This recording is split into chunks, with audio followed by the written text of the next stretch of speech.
We are Blackboard. We are Wisconsin.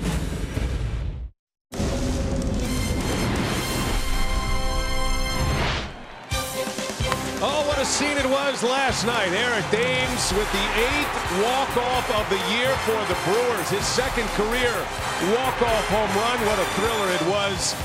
And the Brew Crew wearing their Milwaukee Bears 1923 throwback uniforms come back against the Colorado Rockies to win the opener. Now we're ready for game 2. It's the Rockies and the Brewers, second game of this 3-game series on a beautiful Saturday night in Wisconsin. Right now, the Brewers are down a game and a half on the Chicago Cubs. The Cubs beat the Padres again today. That's back-to-back 5-4 wins for the Cubs. So Milwaukee needing a win tonight to keep pace with the front-running Cubs in the National League Central. And hi, everybody. With that, we welcome you from Miller Park. Great to have you with us tonight. Brian Anderson along with Bill Schroeder. We'll hear from Sophia Minard in just a moment. Well, we saw another thriller last night. The Brewers got down, then they came back, and they have made a habit of coming up with the dramatic moment here at Miller Park this year. Yeah, nothing like waiting to the last minute, right? But I guess better late than never. But this has been exciting. These guys have been terrific here at home as of late. They get off to a slow start at home, but they've got 34 home wins. 8 of them are walk-offs. That's almost 25% of their home wins in walk-off variety. 7 different hitters. Aguilar's the only guy with 2. He's got a couple of home runs. They've been doing a lot of different ways. Walks, base hits, sacrifice flies, wild pitches, you name it. It's been very exciting here at Miller Park, and it goes to show you these guys have the ability to come back, and a lot of that has to do with outstanding pitching late in games. Well, we'll see if the Brewers can keep it going here now. Their second game against the Rockies. Freddie Peralta is on the mound. His debut was against Colorado. It was a memorable one. Can he back it up with another one here tonight? Sophia has more on Fastball Freddie.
On Fox Sports Wisconsin is brought to you by Hupy and Abraham. Voted best, rated best.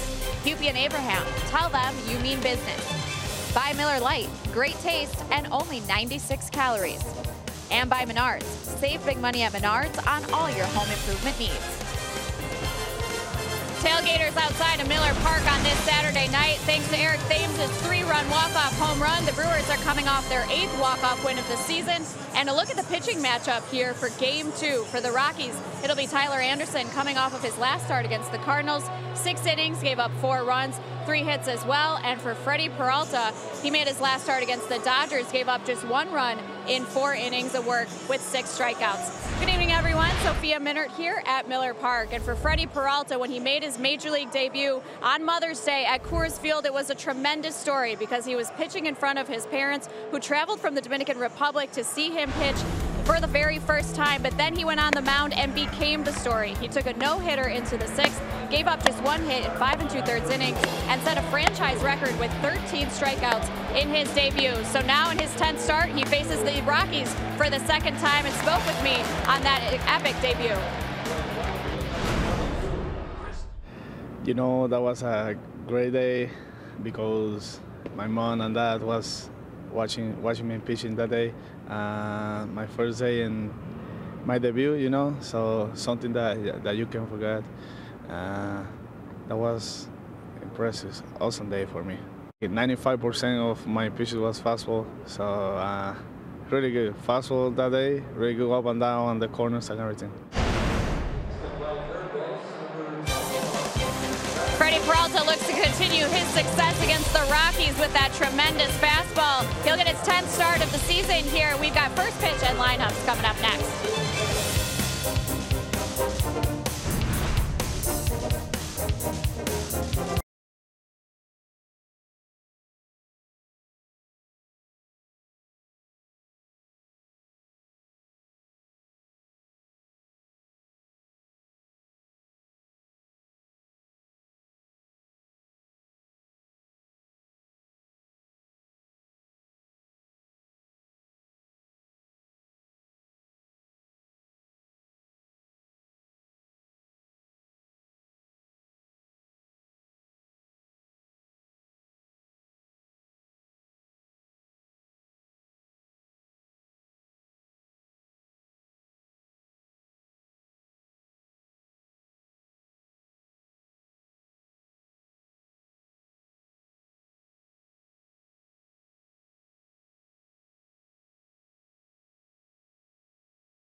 And that's high and deep to right field. Thames watches. This one's gonna fly! A game-winning home run. Eric Thames, 3-run blast. Brewers win. The Brewers win a thriller. My goodness.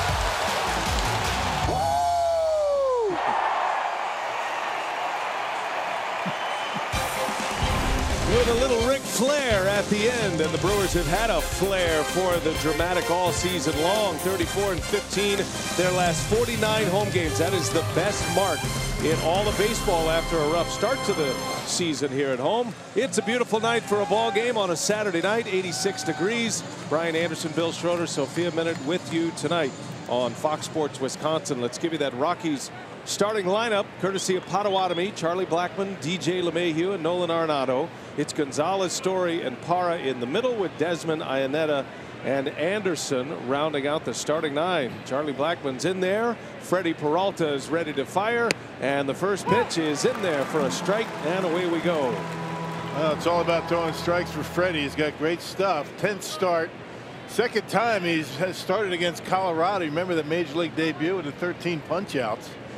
A no decision his last time out against the Dodgers. That was a historical performance by Peralta. Most strikeouts in a major league debut in Brewers franchise history. Those 13 Ks, which occurred on Mother's Day in front of his mother. And now Peralta looking for a bit of a bounce back. His last start, Rock, is a bit of an enigma. It was 4 innings and 1 run. That all looks good.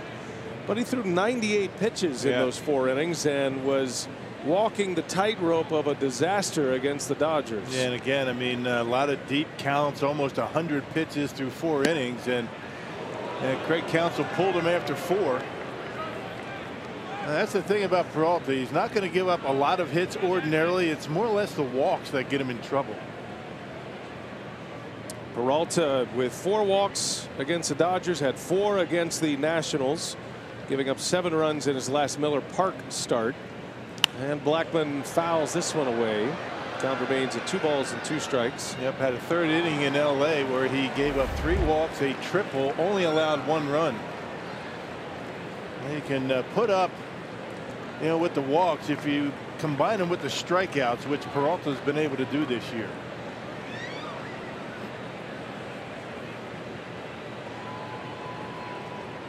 Charlie Blackmon just 1 hit away from 1,000 in his career. First hit in the big leagues came in 2011. He's been a terrific player, an all-star this season. And Peralta strikes him out. Steady diet of fastballs for fastball Freddie. And his first batter faced ends in a K. Well, let's check out the defense. You got to look twice at the lineup card every now and again these days. You never know who's playing and playing where. You got Braun, Kane, and Yelich. No surprises there. You got Shaw at 3rd, Perez at short, Jonathan Scope over at second base, Aguilar at first, and Manny Pena behind home plate. This feels like a night when manager Craig Counsell is telling guys like Shaw and Scope and Perez, okay, you guys go play the positions that you normally do. Get comfortable tonight. Yeah. We'll handle the rest. Peralta, a big strikeout pitcher. He deals strike 1 to DJ LeMahieu. Yeah, Craig Counsell has said it's going to be a little awkward, uncomfortable for everybody in the beginning, but they're going to get it. No balls and a strike. LeMahieu takes one inside. Now the Brewers had Shaw at second base last night. Scope played short. First start at shortstop for the Brewers in his 3 games played. Mike Moustakas was at 3rd last night. So a bench tonight with Thames and Moustakas as part of that 4-man bench crew for Craig Counsell. And Eric Thames, after hitting a walk-off home run last night, asked the question, what do you got to do to get in the lineup tonight, Skip? But a left-handed starter on the mound for Colorado and Tyler Anderson. So thus Moustakas and Thames will sit to start this game, but you'll see him. There's a good curveball. That's a big pitch for Peralta, and if he has that going, it can be a long night for the opposition. Yeah, he threw a good one to Blackmon on an 0-1 count. Threw it for a strike. DJ LeMahieu just coming back from an oblique injury. There's another curve. And it's 2-2 now. Former batting champion LeMahieu. Mostly fastballs, Rock. Nearly 78% of his pitches. And a rare changeup, but it's fastball curveball. Yeah, and so far the curveball is looking pretty good. So you might not see as many fastballs tonight. But there is something about the fastball, and if you've been with us all year as Peralta has been on the mound, you've heard this before, but it is a unique fastball that hitters just do not pick up well. Yeah, it plays a lot better velocity than, just 93, 94. Hides it well, comes out of his hand and just rushes up to the hitter. Peralta's only nemesis right now is command. He does walk a lot of batters. He's had a 6-walk game this year, back-to-back 4-walk performances, and that's one of the reasons why his hit to runs allowed ratio is the lowest in the major leagues right now among starters. There's a curveball that misses high, and it's ball 4. So LeMahieu is on, and that'll set up Nolan Arenado. Well, let's check out our Pizza Ranch for the win. No big innings. I mean, that seems to be the issue for Freddie. Yeah, he will give up, 3 spots every now and again in an inning and then settle down, particularly the first inning. He's given up 7 of his 19 runs in the first inning. Talking about Anderson, he likes the road. He's 4-0 in 11 starts and a 373 earned run average. Whatever he talked about the first start for Freddie Peralta against Colorado. A win, 13 strikeouts, no runs, only 1 hit. Here's Nolan Arenado, a perennial MVP candidate these days. One of the great players in the game. He put on a show last night defensively, as he usually does. Arenado comes in as the National League leader in home runs. Has 28 homers this year. That's tied for 5th across all of Major League Baseball. 6th in batting average starting play today. And a very high slugging percentage at .586, which is the #1 spot in the National League as well. He not only hits for average, but he hits for power, and there are a ton of extra base hits on his register this year.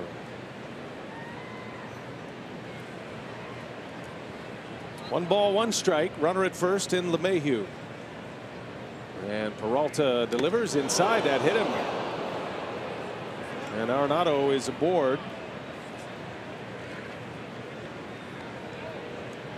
Let's see if he's all right. He gives the thumbs up to his manager, Bud Black. You can't blame a manager for running out there that fast with your best player. Yeah, that's your guy. I mean, that's your bread and butter. Nolan Arenado. That one got him on the elbow. Not sure if it hit the pad or not, but he's all right. Maybe just on the forearm area.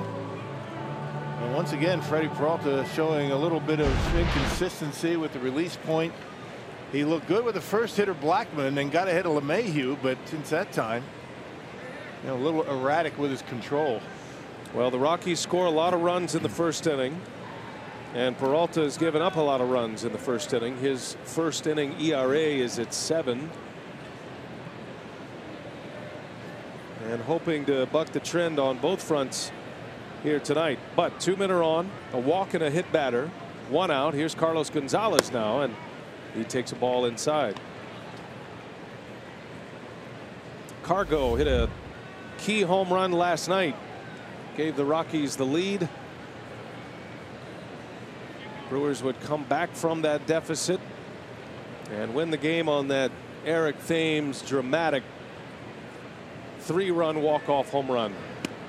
There's a strike to Carlos Gonzalez. And he hit a pretty good pitch off of Junior Guerra, splitter that wasn't down as much as he would like, but he reached for it, able to hook it out of here to right.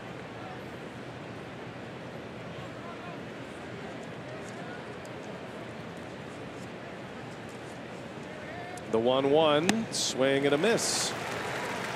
Gonzalez was 2 for 4 last night. And that 2-run home run. Check out the location of this pitch. Not bad. Yeah, that's not a hanger by any stretch. I mean, some would say that's a hanger. I disagree. It could have been down a little bit further, but still he hit a pretty good pitch out of the ballpark. 14th homer of the year. He's matched his total from last year in 199 fewer plate appearances than last season. So he is on a much better pace with a lot of baseball to be played, about 50 games. Last pitch, a pretty good one right there. That's 2 missed calls early in this game by Ryan Additon, the young umpire. No kidding. That's strike 3. Had plenty of the plate. He had a strike 3 potential against Blackman as well.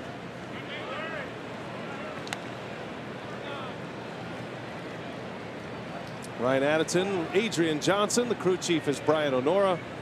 Trip Gibson, our 4-man umpiring crew.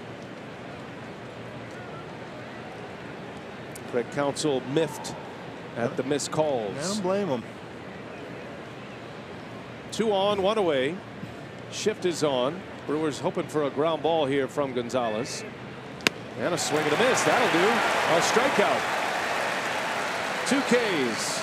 That's justice after all, right? A few extra pitches, but able to get his man. Perfect pitch on the outside corner at 93 miles an hour. And yeah, you can get Gonzalez on fastballs. He hit a splitter out last night. That one right on the edge. That's a great example of what Freddie Peralta's fastball does that most don't. It's got that finishing kick to it. You saw where Gonzalez swung the bat, where his brain thought the ball was going to end up as he's trying to read the location of it out of the hand. And he swung under it by a good measure as well. So you're saying he has a really good spin rate on that fastball? I think spin rate would apply in this case. And he cuts it as well, right? So it's got a little bit of that movement away from a right-handed hitter. Yeah, good finish. Another all-star at the plate, Trevor Story. He's had a fantastic season. Excellent Rockies shortstop. And a swing and a foul tip right into the mid of Pena. 0-2 the count. Story homered last night, his 72nd home run of his brief career. So he's hit 72 homers in 350 games. Only 2 shortstops in the history of the game have done that at a better clip. Ernie Banks and Alex Rodriguez. Yeah, how about that? Now that is some company. And he is at the top of the Rockies list for most home runs in his first 350 games, even more than guys like Todd Helton and Troy Tulowitzki, Larry Walker. Yeah, Trevor Story. He's been a story. 21 homers, 71 RBIs this season.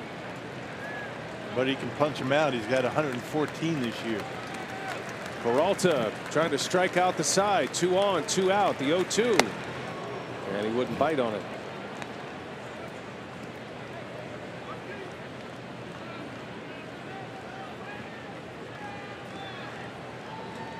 Freddie made 12 starts in AAA. This is his 10th in the big leagues. He's up over 107 innings and 22 starts on the composite schedule this year. He's been healthy. Here's a 1-2. Just missed. 2-2 now.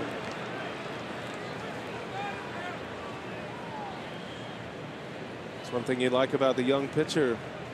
Peralta's taken the ball every 5th day or thereabouts. He has taken his turn every time out, whether he's been in the minor leagues or the major leagues.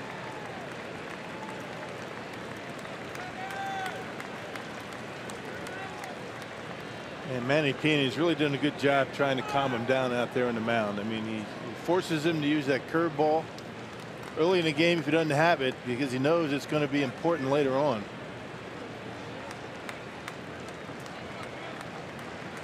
Two on, 2 out, and a 2-2 count. Peralta deals it. Story flies foul to right. Into the seats it goes, and the count remains at 2-2. Story's been hot for the Rockies as well since June 1st. He's hitting at a .335 clip. His Colorado ball club's right there. They're just 2 back of the front-running Dodgers. Despite losing 3 in a row, Rockies are 0-3 in August. They've lost 4 of 5 on this road trip. A road trip that started in St. Louis. Here's a 2-2 again. Missed inside, ball 3. And they've lost a lot of these games like they did last night. They had leads late, not able to hold on. They have been walked off 3 times on this road trip. 3 last at bat losses in the last 5 games. And back-to-back last night and the night before. And Wade Davis blowing both of those saves in the final game against St. Louis, and then the first game of the series with the Brewers last night. Well, Peralta, high pitch count in the first. 2 on, 2 out. Runners will be off with the pitch. The 3-2 is in the air. Got a jam shot. Long run in for Kane. He's got it. and that will retire the side. That was a classic Freddie Peralta first inning right there. He's out of it, though.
Craig Counsell drafted him back in 1992. That was their first draft of their franchise, 11th rounder. Counsell, managing in his 4th season with the Brewers, puts this lineup out today courtesy of Potawatomi, Lorenzo Cain, Christian Yelich, Jesus Aguilar at the top, and then it goes Scope, Braun, and Shaw in the middle. Perez, Pena, and Freddie Peralta rounding it out. Note the change at the top of the order with the left-hander on the mound, the flip-flop of Cain and Yelich. And it is Tyler Anderson up for Colorado tonight, partner. Yeah, putting together a pretty good season. He's had 4 straight no decisions. His last win came on the 4th of July against the Giants. He had a very good month of July, although he didn't pick up too many wins. He was 1-0, a .216 earned run average, and 5 starts in July, making career start number 3 against the Brewers. He'll face Lorenzo Cain to start it. And strike 1 from Anderson. Cain hit second last night. He was 0 for 3. Had a chance at a couple of infield hits. They were bang bang plays. One of them was actually challenged by the Brewers. But Arenado got him once, and Lorenzo Cain took the collar last night. Arenado gets a lot of people. And he was terrific again last night defensively. The Brewers didn't hit much last night, but they made them count. Only 4 hits. But Yelich and Thames went deep. And it was a 5-3 Milwaukee win. Brewers did score first in yesterday's game. They got a first inning run on an RBI from Mike Moustakas. A ball and 2 strikes on Cain. Interesting windup and delivery for Tyler Anderson. That can mess you up if you haven't seen it before. Kind of a double leg kick, and then he comes to home plate. Kind of a hesitation move, his way of staying back on that back leg. Played his college ball at University of Oregon, was a first rounder by the Rockies in 2011. And that little hesitation, grounded to short. Story. Long throw, and it's in time to get the speedy Cain. These guys can pick it. They're one of the better defensive teams in the National League. They've committed the 3rd fewest errors. And it's not just minimizing errors, it's making plays like that. I mean, they're pretty strong on the left side. LeMahieu, a former Gold Glover, over at second, and they get Cain by a step. That's a heck of a play. Tough throw, right on the money. That had a lot of Troy Tulowitzki look to it, didn't it? The way he threw that ball. He rounded the baseball, throwing off 1 foot. So 1 away. Here is Christian Yelich, who takes strike 1. The Brewers do have 2 left-handers in their lineup tonight. Yelich and Shaw. Moustakas and Thames getting the night off. You'll see Moustakas play against left-handers often. There's a shot into the gap left center. That's going to get to the wall. Christian Yelich keeps on hitting. It's a one-out double in the first inning. Man, just incredible success against lefties. Coming into tonight's game, Christian Yelich was hitting .355 against lefties. And that's going to go up after that bullet into the gap in left center. And that shows you why he's been so good against lefties. He doesn't try and pull it. Supposed to be inside. Tyler Anderson left it over the middle, and he just rips it into the gap in left center. Beautiful swing. Craig Counsell playing the hunch that his player is hotter than the stats would indicate against this particular pitcher. Yelich had been 0 for 6 with 3 strikeouts in his career against Tyler Anderson. But he rips that one into the gap, and now Aguilar is at the plate with a chance to put the Brewers on the board. Well, he's hitting everybody right now. It didn't matter. I mean, throw the statistics out the window the way Yelich has been swinging the bat. He's hit safely now in 23 of his last 25 games. How about that? And 45 hits in those 23 out of 25.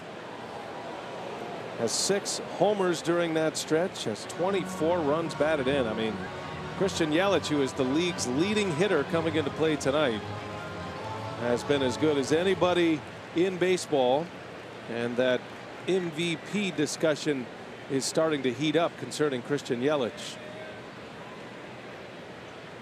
No balls, 2 strikes on Aguilar. There's some worthy candidates this year in the National League. There's some guys having huge years. Arenado, Freddie Freeman, Baez, Christian Yelich. Kane's having a nice season. Jesus Aguilar was the Brewers' first half MVP. No question about that. Got a chance to hit 30 homers this year. With a flurry of a finish, he could drive in 100 this season. Right now he's at 26 homers, 77 RBIs. OPS at 934 right now.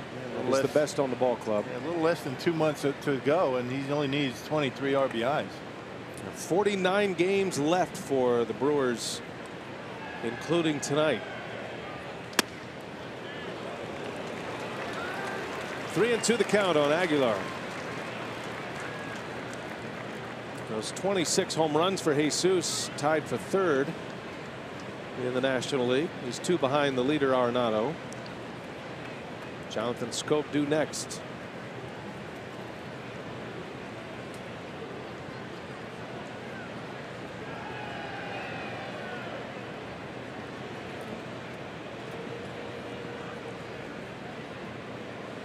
Three and 2 with Yelich at second base.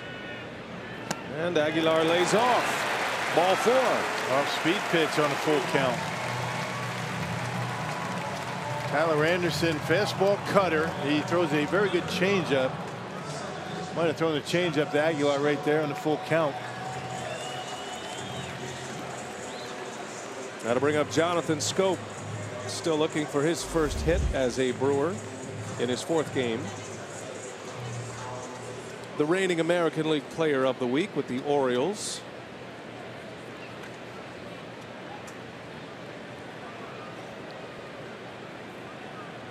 Two on with 1 away for Schoop, with Braun due next. Well, you know, Jonathan would like to get that first one in the books. And carrying a little bit of that stress. You're with a new team. You want to make an impact right away. He's going to hit. Just a matter of time before he starts to feel comfortable up there. He always has hit. There's that changeup. Good one. Good arm action on it. Tough to pick up. Just pulls the string.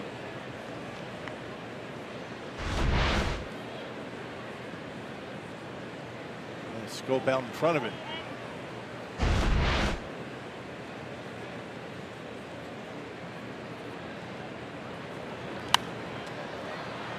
1-2 the count on Schoop. Schoop was an all-star last year, an AL all-star with the Orioles. He had a great year last year.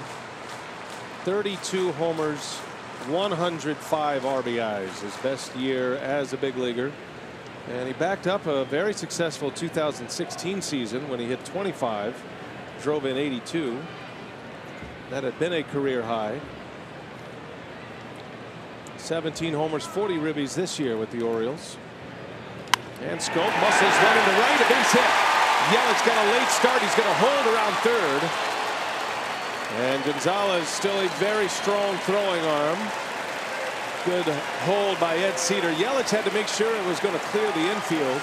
Now the bases are loaded, and Ryan Braun is coming up as Schoop collects his first hit as a Brewer. And now he can take a deep breath. He was 0 for 12 before that at bat.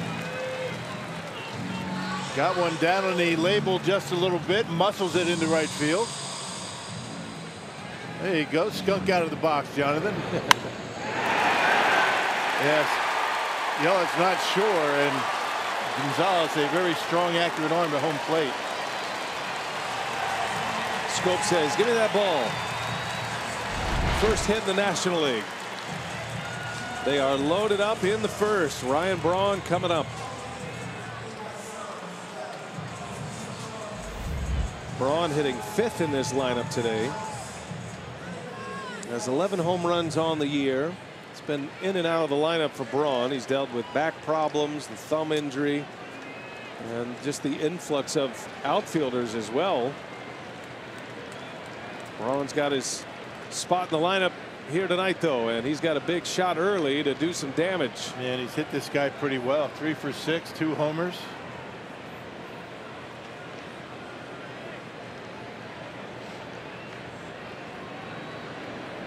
Yelich, Aguilar, and Schoop on the bases. And Braun takes a ball.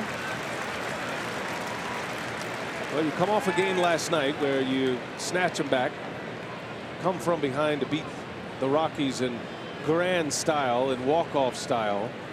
Best thing you can do is to score early. Yeah. And get the mixer going early offensively. And get them on their heels. Have them play from behind. Here's a 1-0. And Braun takes it low. Good block back there by Iannetta. 2-0 is the count. And Braun in the driver's seat. Colorado had 2 on in the first inning with 1 out. Could not score. Freddie Peralta with a couple of Ks. And now the Brewers with the bases loaded with 1 out. 2 hits and a walk.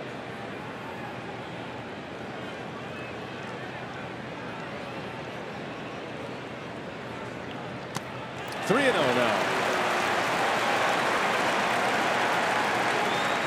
Braun not biting. And Braun typically not a guy that likes to swing 3-0, but with the bases loaded first inning, you never know.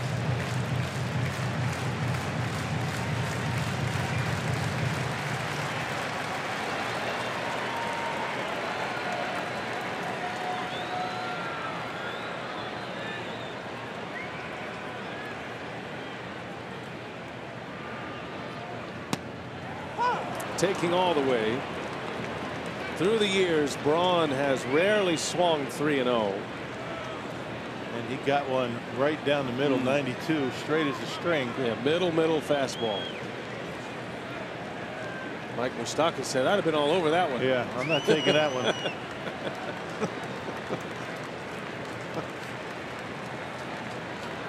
Still in a good spot, though. 3 balls, 1 strike. They're loaded up. And Braun pulls one through. Base hit. Yelich in to score. Aguilar will stop at third. It's an RBI single for Ryan Braun. And the Brewers strike first again tonight. 1-0 Milwaukee. Yeah, Braun hit it hard, but just out of the reach of Arenado. He didn't miss it by much. When you hit one down in that direction, you expect Arenado to eat them all up. 93 inside. And Braun able to turn on it just out of the reach of Arenado. Oh, deep quick. Station to station go the Brewers. 2 hits, make it 3 hits and a walk. Early visit to the mound by the Rockies pitching coach Steve Foster. Mound visit number 1. And Tyler Anderson in trouble early. Brewers looking for a big inning. It's got a lefty-lefty matchup. Travis Shaw coming up. One of the two lefties in the starting lineup.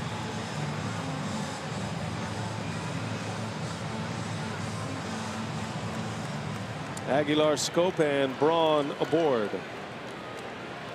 Yelich started all of this with a double into the gap in left center.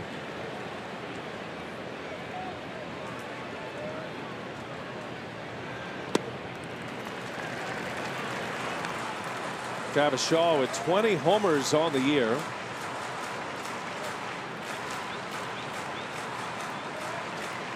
His last home run against a left-handed pitcher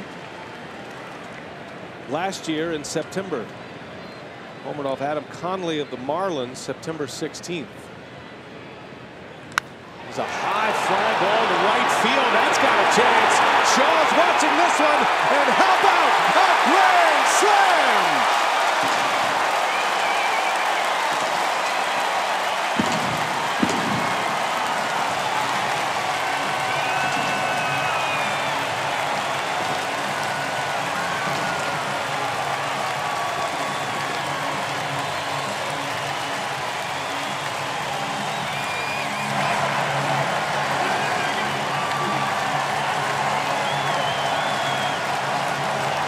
Second career grand slam for Travis Shaw. Had one last year and rock his first homer against a left-handed pitcher of the season is a major league memory. Man, almost as high as it was far. And like Travis Shaw, he just loves that pitch down and in. Just amazing the way he's able to barrel up those pitches low in the strike zone. And a 5 spot for the crew. Check this pitch out. Right?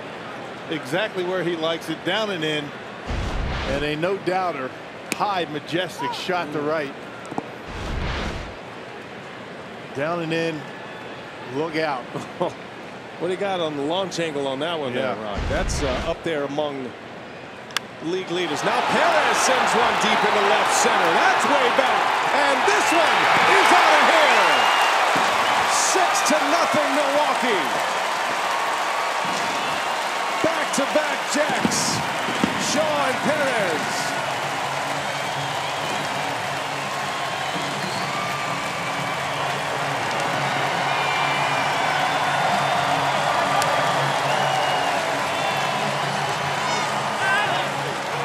Well, they got their hitting shoes on tonight.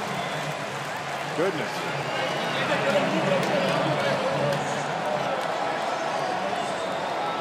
Hernan Perez gets the start at shortstop tonight. First at bat, launches one out of here, and his buddy Garcia right there to greet him in the gauntlet. 5 hits, 6-0 Brewers, still 1 out.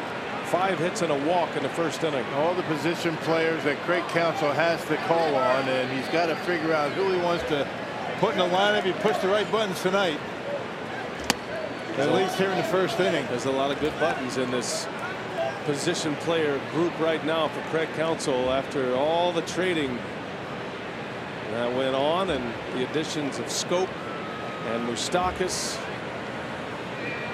It's one thing you need to be successful in a pennant race in the playoffs. You have to have big league hitters on your bench. I mean, guys that can go up in big spots and deliver, and every night the Brewers are going to have talented hitters on their bench. Yeah, very happy with the way the pitching has gone all season long. Adding to the offense. That's working tonight. 6th time the Brewers have gone back-to-back this season, but it is the first time since mid-May.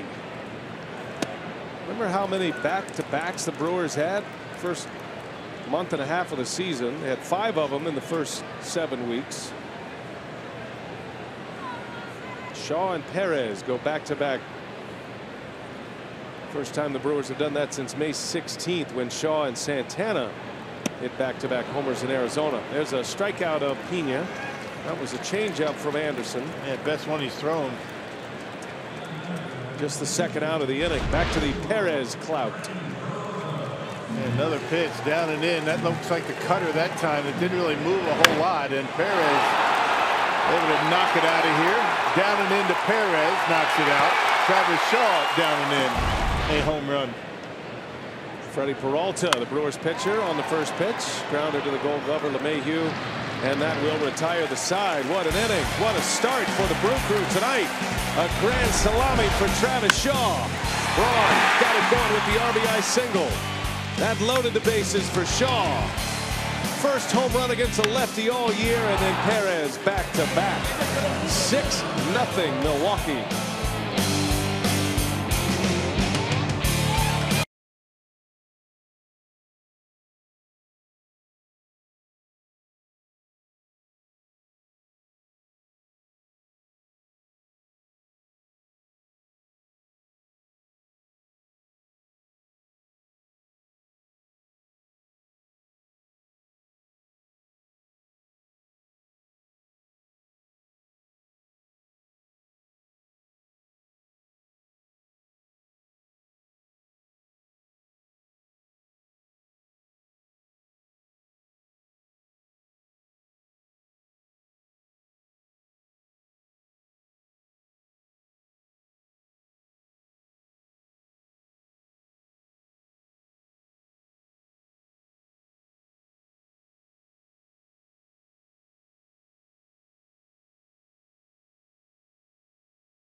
Runs with one swing of Travis Shaw's bat.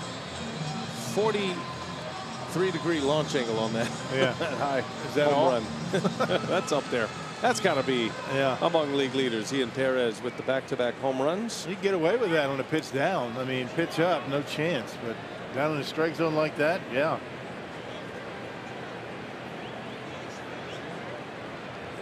So Freddie Peralta pitching with a big lead early. He stranded a couple of Rockies in the first inning. 2 Ks, a walk and a hit batter, and he faces Gerardo Parra. And now we'll see how Freddie Peralta deals with offensive success early. Pitching with a lead, that's not often easy.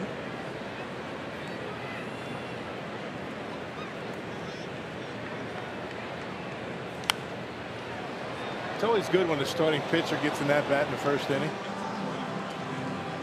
A comfortable feeling for Freddie tonight. But he's got to be out there thinking this is nothing game. Peralta facing Parra, Desmond, and Iannetta. And knowing that shutdown inning is most important right here, the very next inning after your offense gives you some runs.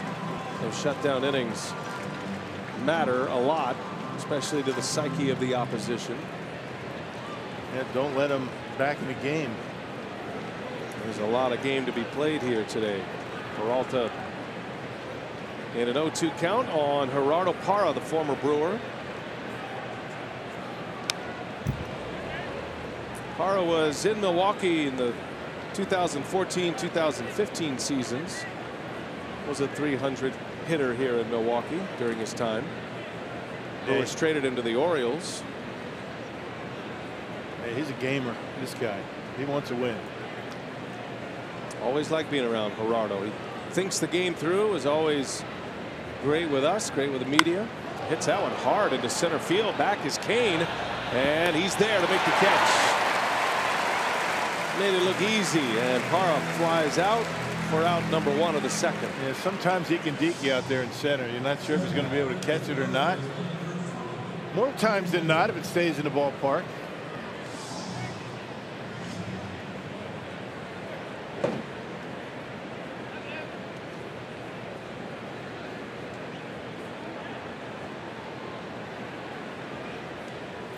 One away for Ian Desmond.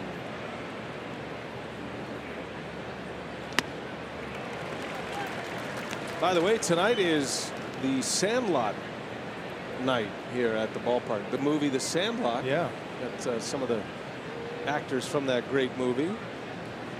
Brewers had that memorable spring training skit that they put together reenacting one of the famous scenes from The Sandlot. I'm sure if you're a Brewers fan, you've seen it at this point, but I'll give you a little taste as the night goes on. We've got a lot of nights coming here. Yeah, Smalls was here before the game. He's probably still here, but he was signing autographs. Smalls. You're killing me, Smalls. Yeah, doesn't look the same, but been a few years. Stephen Vogt was having a little fun with Smalls. 0-2 pitch. Desmond takes it off the plate. 1-2 now. Sandlot's up there among the best baseball movies. Yeah. I mean, it's my personal favorite is Bull Durham. Close second is Field of Dreams. 8 Men Out. There's a lot of them.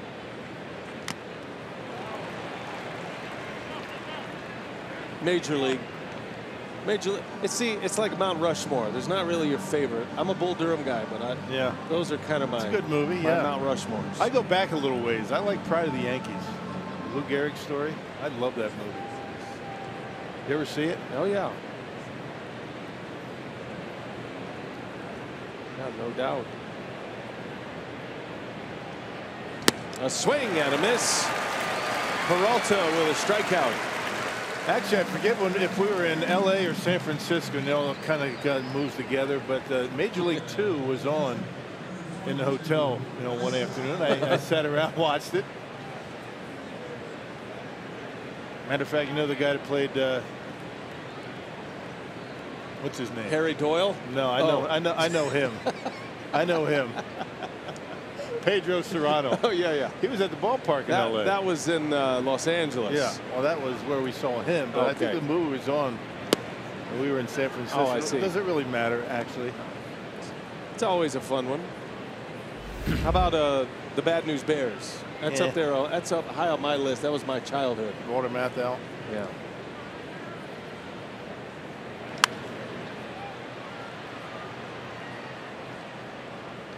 So we welcome all of our friends from the Sandlot here, and got a big crowd on hand tonight. It'll be pushing near a sellout, and the Brewers have given them something to cheer about early in this one, a 6 spot in the first inning.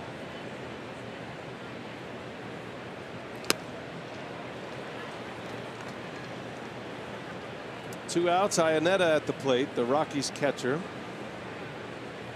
Sat last night. Colorado carrying 3 catchers currently. Tom Murphy caught last night. Iannetta's their everyday guy. And the 2-1. Iannetta swinging a foul tip. 2-2 the count.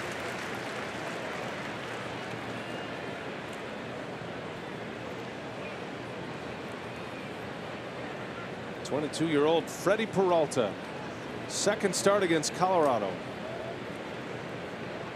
He will never forget his first one. Swing and a miss, a strikeout, and a shutdown inning. 3 up, 3 down with 2 Ks for Freddie Peralta in the second.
6-0 lead here in the second inning. And before the game, I spoke with assistant hitting coach Jason Lane about the new additions to the Brewers lineup with Mike Moustakas and Jonathan Schoop and what it means for the depth of this lineup. And he said that's exactly what it provides us. He says that depth. He said that, and it's not necessarily that you're going to have all guys clicking at the same time in the lineup, but it's the threat of what they can do that gets into the opponent's mind. And he said when you're extending it to the 6th, 7th, 8th spot in the lineup, he said as a former big league pitcher, that's a real thing. He said when you feel like as you're facing a lineup and trying to navigate an outing, that there's no place to take your breath on the mound. So he said the better that we can do in terms of doing that, in terms of putting pressure on the opposing pitcher, that's certainly been a story here early.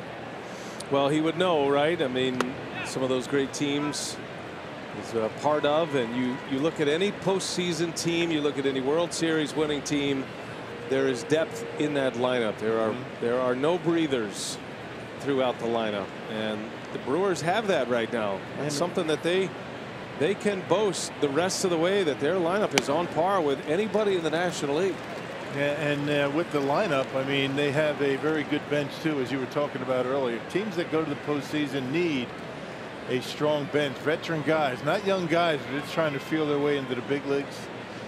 Veteran guys who can be productive off the bench, and the Brewers have that as well.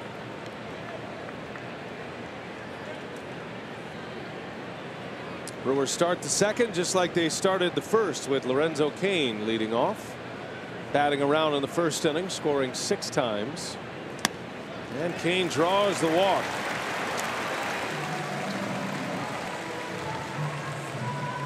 Second walk issued by Tyler Anderson. This is looking like a short start for him.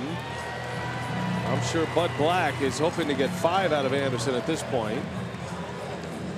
He has been on fire recently for Colorado. This guy, dating back to the 29th of June, has the second best ERA in the majors. Yeah. A 1.74 earned run average, Tyler Anderson. It has all come crashing down here early tonight. Have been pitching deep in games and giving up next to nothing, although his last time out against the Cardinals, 6 innings, 4 runs. Ran into some control problems in that game. A fly ball pitcher, and he has seen a fly ball go out of here. Cain is out. He got picked off. That was a good move by Tyler Anderson. Yeah, Lorenzo feels as though they did get him. Brewers are going to look at it, but Cain thinks he's out. That is a heck of a move. Check this out. Kind of hangs that leg up there and kind of leans a little bit toward home. Kind of a balk move. Watch him lean. That's supposed to be a balk, but it's not going to be called. Tell you what, this might be worth looking at if the Brewers want to challenge early. Counsel says not right now, not up 6-0. Brewers have a numbering system. Bench coach Pat Murphy will get the information from the video replay crew, which is back underneath the tunnel, and they're looking at all the angles, and then they give Pat Murphy, who is Counsel's bench coach, a basically 1 to 5, and depending on where that number falls, Counsel is the one to make the decision whether it's worth challenging or not. So you might see Pat Murphy hold up 1 finger or 3 fingers, and that's all to give Counsel an idea where they think that this could land. You know, it's a percentage of what they feel like. And early in the game, you have to be pretty positive that you're going to win the challenge. It's not worth it early in the game. Later in the game, it really doesn't matter. You go for it. Use them when you need them. 1-2 the count to Yelich. Got it all started last inning with that double. In the air to right center field. Going back on it is Blackman. That sounded on the label a touch. And Blackman able to run it down for out number 1.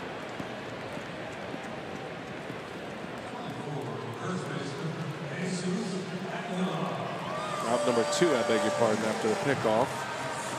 And here comes Aguilar now. Base is empty. 2 gone.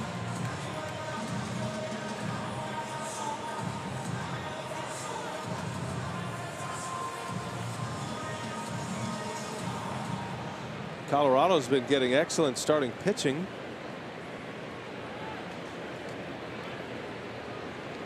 But only the 1 win on this road trip.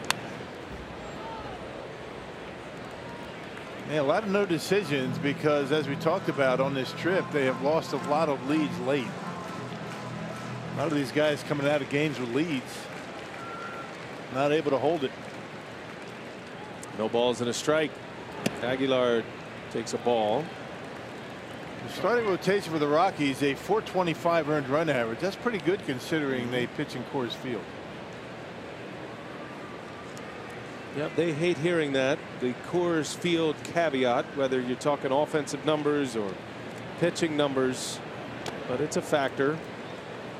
Colorado's been a home run hitting team home and away this year. They've got a lot of firepower in their lineup. Guys like Blackman, an all-star, and Arenado and Trevor Story, all-stars as well. Carlos Gonzalez, a former batting champion. The 2-1 is outside. 3-1 to Aguilar.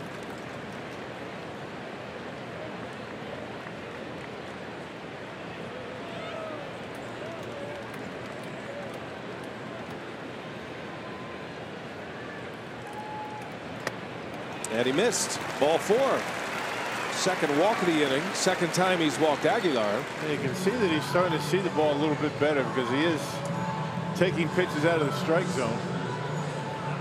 Hey, check out the Bob Uecker talking bottle opener given to all fans at Miller Park for the Brewers matchup with the Rockies tomorrow afternoon, courtesy of Palermo's Frozen Pizza. To book your seats, go to brewers.com. We got a nice shipment of the talking bottle openers after you were clamoring for. Begging, you mean? Yeah, our friend John Weyer set us up. So I got 2 now. I think one of those was for me. Well, you have one. I know you do. Right, but if you have 2 and I have 1, that you're gonna have to give me one. That's the way it goes. You do have more bottles to open. Hey, you don't really use them, do you? What about for a twist off? I go through about 5 or 6 every year. Yeah, no, that's a cool deal. That bottle opener. It does actually have Bob Uecker's voice on it. 1 ball, 1 strike. Now we've lost Rock for a couple of innings. Be playing with his bottle opener over there. Shiny toy. I like it. I think you all should get one. Come to the ballpark tomorrow and you get one. Is that tomorrow? It's tomorrow. Yep, right here. There it is. You hear it? I do. It's not the biggest speaker in the world. I mean, you got to be in a really quiet place. Well, yeah, it's not a Bose radio, but that would have been great. we get it. Does he actually have the line that he told us he had when he said, Yeah. "It's a twist off. Use me anyway"? Yeah, I know. No, I don't hear that. That's one. not a real line. I haven't gone through them all yet. But. Oh, that's unfortunate. Scope in a 2-2 count. Anderson get a much better feel for that changeup. I mean, he had really no changeup to speak of in the first inning. Aguilar, the runner at first. Scope with a single and a run scored in the first. On the ground to short. Here's Story. And that will retire the side. So Anderson comes back, puts up a 0 in the second. 6-0 Brewers. We go to the third.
All right, Vote. This is my heater. I dare you to hit it. You'll be sorry. You want the heater? I'll give you the heater. Give him a basketball. Maybe then he'll hit it. Yeah! That's how you do it. Vote, you idiot. Now we can't play no more. Hit me with the heater. Blow it outside. Just like I like it. One of my favorite moments from spring training. A reenactment of that great scene in the Sandlot. That was beautiful. Yeah. Quite the thespians the Brewers are as well. Yeah, Jeremy Jeffers has started a couple of those this year. Yeah, he was in the Dumb and Dumber one also, wasn't he? Stephen Vogt, he's still around the ball club. Even though he had shoulder surgery, he's with the team pretty much every day. There he is. Yeah, he is operating as the Yoda in that Brewers dugout as Tyler Anderson a swing and a miss. 1-2 the count on the Rockies pitcher. Brewers like having him around. I mean, he's good influence. I mean, he helps out the other catchers. He's one of those guys that you know at some point is going to end up coaching somewhere. Knows the game extremely well. Very popular guy down there. 1-2 the count. And a strikeout for Peralta. Gives him 5. Actually, Vogt appeared on Brewers Live pregame and postgame. Was it last month? A couple months ago? Yeah, he was great. Yeah, he did a great job. Put a coat and tie on and everything. He wanted to experience broadcasting, and so he came on with us. He was an instant hit. Got to make sure you can do it, you know, uncomfortable in a tie in the summer. You were a great teacher. You've trained a lot of young broadcasters over the years. You keep running them out of here. There's a swing and a miss, or a foul tip by Blackman right off Pena's knee.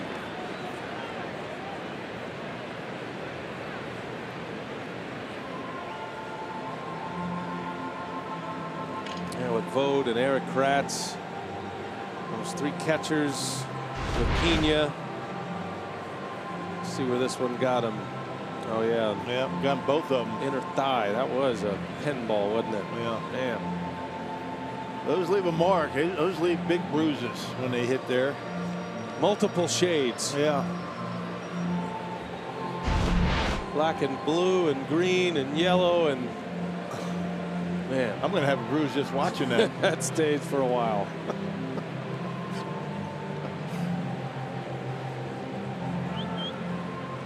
Just another day in the life of for Manny Pena. You don't see any athletic trainers running out there. No. You see how fast Bud Black ran out there when Nolan Arenado got hit by a pitch? No manager to be found when a catcher gets drilled. Oh, he's fine. He's a catcher. Yeah. Another good pitch. It's not called a strike.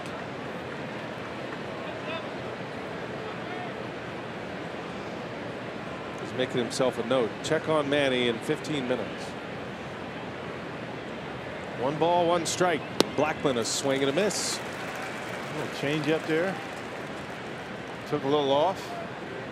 Well, he starts throwing that for strikes. Look out. Fastball, curveball, change. It's interesting. He threw 1 changeup in Colorado to the Rockies, and it was the only hit he allowed. Went 5 2/3 that day with 13 strikeouts. He recorded 17 outs. 13 of those were Ks. His major league debut. Brewers won that game 7-3. Peralta's first start, first win. Has 4 wins on the year. Blackman in the air to right field. Yelich on the run makes a catch for the out. And Charlie Blackman is retired, out number 2 of the 3rd inning. And another pitch that he's able to keep off the barrel of the bat. Sounded like it either off the end or down in the lead. Well, one of the 2, and easy out for Christian Yelich. All this guy has to do is throw strikes, and he's going to get the job done. Sometimes much easier said than done, though. Here is DJ LeMahieu at 2 away. Especially when you're only 22 years old. Just learning his way. Yeah. Peralta has been pitching in Colorado Springs, AAA, outside of his time in the major leagues with the Brewers. 6-1 record in AAA with a 2.75 earned run average. That is one of the hardest places to pitch in professional baseball, Colorado Springs. The elevation is even higher than Coors Field in Denver. It's up over 6,000 feet. Ball flies. And yet he posted a sub-3 earned run average. LeMahieu in the air to right field. Routine for Yelich. And Peralta retires the Rockies in order in the third. 6-0 Brew Crew. Braun, Shaw, and Perez coming up.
We're celebrating Sandlot night and the 25th anniversary of the cult baseball movie. It's certainly one of my favorites growing up, and I'm joined now by two of the actors from the Sandlot, Tom Gyrie, who played Scotty Smalls, and Grant Gelt as well, who played Bertram Grover Weeks. So, guys, 25 years since the Sandlot was made. You guys were respectively 11 and 12 years old when the movie was filmed. I want to ask you, did you guys have as much fun shooting it as maybe we've all had as much fun watching this movie the last 25 years? Well, I've said this before. I think it was probably the most fun summer I've had in my childhood. I mean, it was pretty much like an acting baseball camp. And it was just, we all meshed so well. We all became really close friends. And when I watched the movie, it just brings back so many great memories of that summer. And it's just, I think our friendship really kind of shines throughout the film when you watch it. I think that's what makes the film, you know, kind of endearing. And Grant, what are your memories of shooting that movie 25 years ago? Oh, well, Tom said it perfectly. You know, it was like summer camp for us, running around, playing baseball, swimming, becoming really good friends. And it kind of feels the same way now as it did back then, reconnecting now as adults 25 years later, getting to be here, do stuff like this, really get surrounded by the game again. It's been really wonderful. And you shared that as kids, you even went on a media tour and did this. So, well, Ryan Braun has something to say first. Home run for Braun, number 12 on the year. Perfect timing. Who's going to go fetch that ball now? We're good luck charms. Don't let the dog scare you. 7-0. Yeah. Milwaukee. There you go, Brawny. Line drive finally wasn't caught. Hits the top of the fence and caroms over. Ask those guys if they see an angry dog on the other side of that fence, Sophia. Yeah, they want to know if the beast was on the other side waiting for that home run. But, you know, you guys shared that as kids you went on this media tour, and now here you are 25 years later. You're going across the country, really visiting all these Major League Baseball stadiums. What has this experience been like to share it with so many people who watched the movie growing up? It's been really humbling, you know, to walk around these ballparks and meet the fans, people who grew up with the game like we do, but even more so than that, to talk to these players, a lot of whom have told us that they play ball because they grew up watching us. It's kind of the other way around. We were so thrilled to be in the movie because we grew up watching these professional ball players, so we get to kind of point at each other and say, no, this is more meaningful to us than it. Yeah. Now, you guys know the Brewers recreated the Sandlot at spring training, so I have to get, your official review. How did our guys do recreating it? I loved it. I remember my wife, she called, she goes, Tommy, she saw it on Facebook, she goes, you have to see this. So I grab the phone, I watch it, I'm like, these guys did a great job. I go, it was down, like, everything was perfect. It was like down to every line, it was the outfits, everything was right on point. I really got a kick out of it. It was awesome. Yeah, they really did us justice. It's one of the reasons we were so excited to be here today. We shared the link around all of us, and we just couldn't believe what a great job. There was a lot of heart that went into that, and that meant a lot to us. Well, very cool. Thanks so much for joining us here today, guys. And Brian Braun, killing us. Oh, yeah, it's awesome. Yeah, thank you. It's been so much fun. All right, BA and Rock, back up to you. Certainly a great time chatting with these guys about the Sandlot, and good to get the official review of how the Brewers did on the Sandlot. Yeah, that is good. We welcome those guys here, and they've had a lot of fun going around on the 25th anniversary. And their very talented screenwriter and director, David Mickey Evans, who did the Sandlot, Radio Flyer, among others. And it's cool when a movie lives as that one does, as Travis Shaw strikes out for out number 1. Can't tell you how many times I watched that movie, kids growing up. Wanted to pop that in the old DVR many times.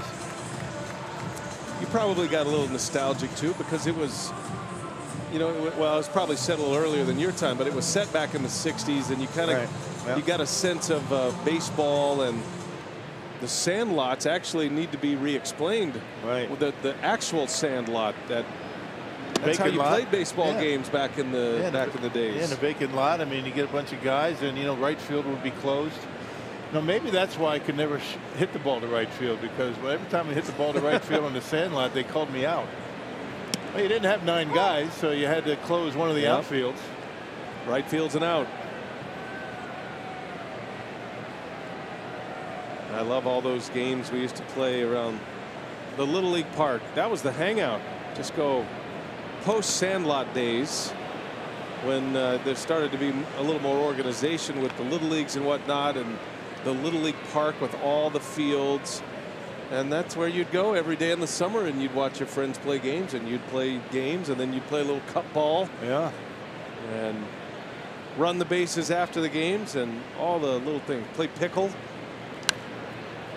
Yeah, run downs. Yeah. Those are good memories. I'm reminded it's not the DVR, it's the VHS. I'm sorry. Kind of dating. Not too many people out there probably know what a VHS is.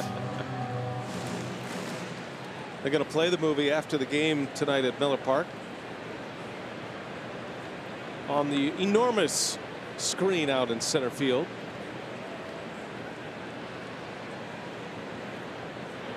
Perez, a hot one over to third, picked cleanly by Arenado, and there is the second out. Nothing quite like getting your uniforms for the first time when you played Little League Baseball. I mean, I can remember the coach opening up that box and breaking out those uniforms for the first time, like it was yesterday. Yeah, pick your number. What was your Little League team growing up? The one you remember? Mine was the Dodgers. Yeah, we didn't have that. It was Lucar Hardware. That's right, the sponsor. Bail bonds. Yeah. Yep.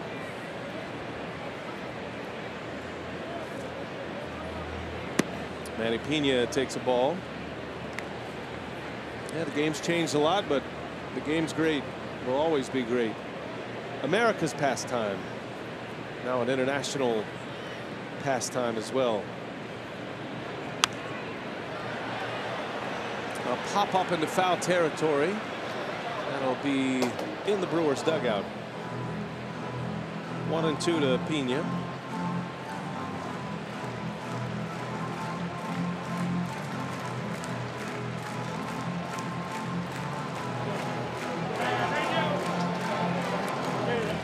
Arcia made the play as usual in there.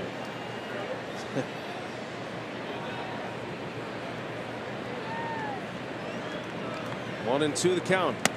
And it's 2-2 now. You know, if only these guys could learn how to have fun. You know, Arcia is the ringleader. Always so serious. Only one way to have fun, though, playing this game. That's to win.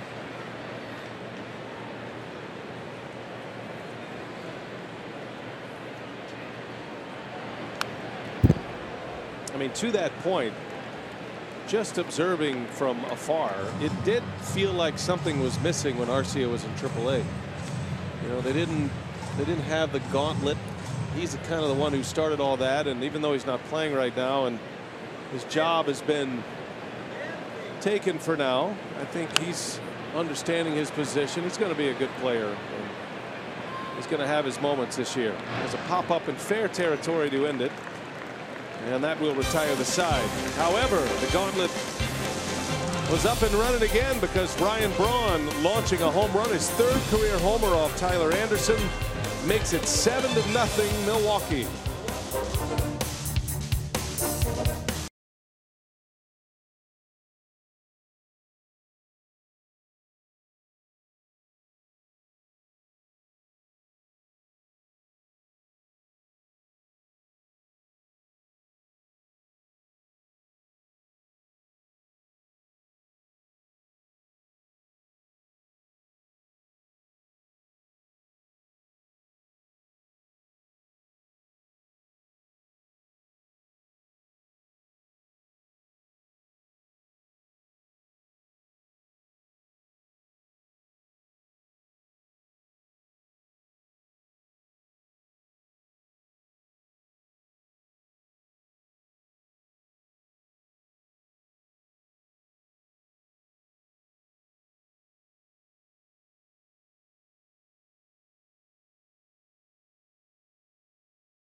Good start to your big league career. 8 of them now. And he strikes out the side again. Another strikeout. That's 11. There it is, number 13 for Freddie Peralta.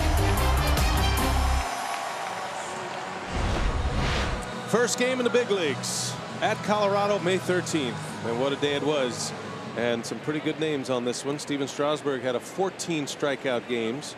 So we're looking at 13 or more in their first big league game, going back to 1913. J.R. Richard of the Astros, 1971. Yeah. Boy, do a little research on J.R. Richard. Yeah, that guy could throw. Oh my gosh. I was a fan of his as speaking of kids. Yeah, even way back then when guys weren't throwing 100 miles an hour, I think he was. Yeah, no doubt. Freddie Peralta at 22 years of age. A 13 strikeout game against the Rockies at Coors Field of all places, giving up just 1 hit. He's had another double-digit strikeout game. That was against Kansas City on June 26th. And that was probably his best game. He went 7 innings in that one, only 1 hit, no runs. And most importantly, only 1 walk in that game against the Royals. Yeah, the most hits he allowed in any start this year is 5. I mean, when he's able to throw strikes, he's not going to, be a guy that's going to give up a lot of hits. At least he hasn't been. But when you combine the hits and the walks, that's a fair amount of base runners for Freddie. The whip stat, walks and hits per innings pitched. There's Arenado with a high fly ball to left. Braun settles under it, and there is out number 1. As a matter of fact, Freddie Peralta, if you look at the hits runs ratio, so the league average is 2.02. hits per run scored, right? Yep. So that's across Major League Baseball league average. This is all courtesy of our friends from Inside Edge.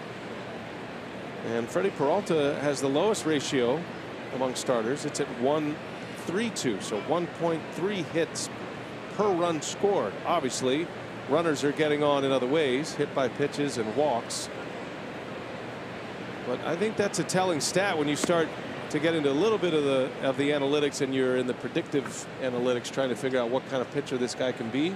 When he's giving up very few hits in the major leagues already, and then you add the command piece that most pitchers add as they mature, you're looking at a potential star right here in Freddie Peralta. Yeah, early on, I mean, he was getting a lot of his strikeouts on pitches out of the strike zone. Not so much now. There's a good pitch right off the inside corner. But in that start against the Rockies, I mean, there was a lot of strikeouts in that game that pitches weren't even close to the zone. Rockies just weren't picking the baseball up very well. As you get through the league and face these teams more and more, I mean, they're going to figure you out. So you got to start adding more pitches. And tonight he's starting to throw a few more changeups. That looked like one right there. Missed high for ball 3.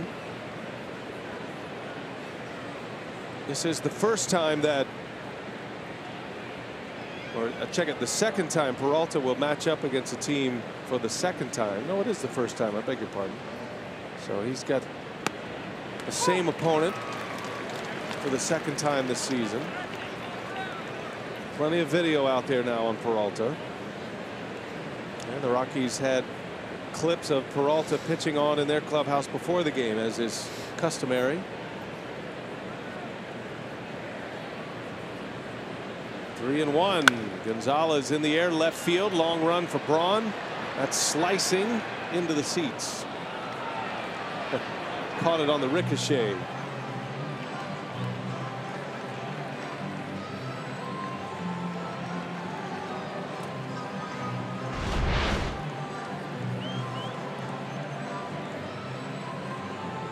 Well done. And give it to a kid. Yeah, there you go. Somebody wore it. Some adult. You get one chance, then the kid gets it. 3-2 the count. And Gonzalez draws a walk. First base runner since the first inning. Peralta had retired 9 in a row. It's the second walk allowed. He still has not allowed a hit as we play here in the 4th. And now he'll look for a ground ball from Trevor Story. Yeah, but as has been the case for Freddie this year, 68 pitches as we work here in the 4th inning. Had nearly 100 through 4 innings his last start. That's something he's going to have to improve on. Had 31 pitches in the first inning. And then the next 2 innings was efficient, combined for just 27 pitches, adding the second and the third. Just 15 in the second, 12 pitches in the third. Pitch number 70 as he plays here in the 4th. Runner at first, 1 out. In the air to center, hit well. Story's watching this one, and it's a long home run. Wow. Boy, this guy's got some thump. 2-run home run, Trevor Story. It is 7-2 now. And Story has homered in back-to-back games. Yeah, one thing's for sure, the Rockies aren't going to bury their heads in the sand here. They can swing the bats. Yeah, inching their way back into the game, 7-2 now. Watch the fastball out over the plate. And Story gives it a ride to center. That's a nice short swing right there. With a swing like that, you wonder why he strikes out so much. It's not a big swing at all. It's quick to the baseball. And way back in center.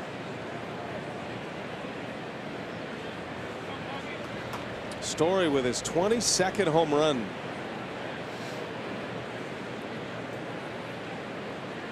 One away for Gerardo Parra.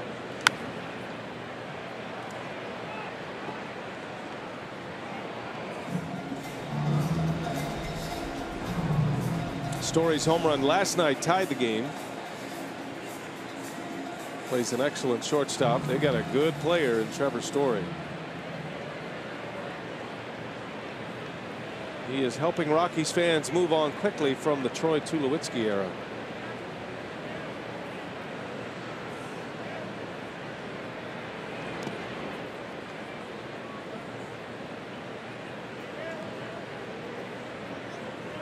Difficult to find a shortstop that has that kind of power. Yeah.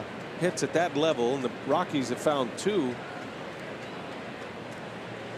in the last 2 decades.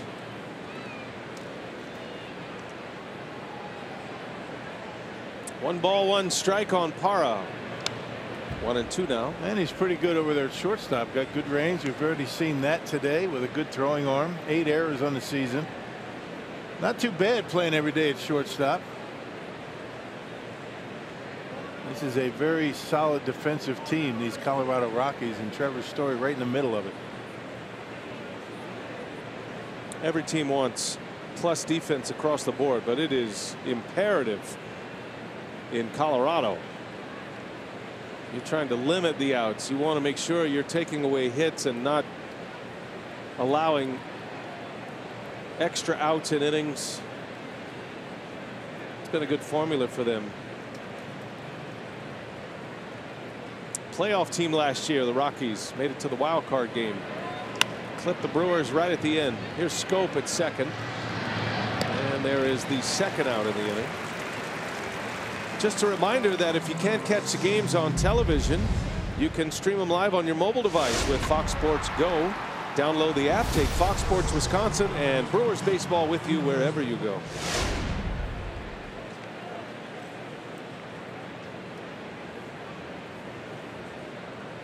Brewers were eliminated from the postseason second to last day of the season last year.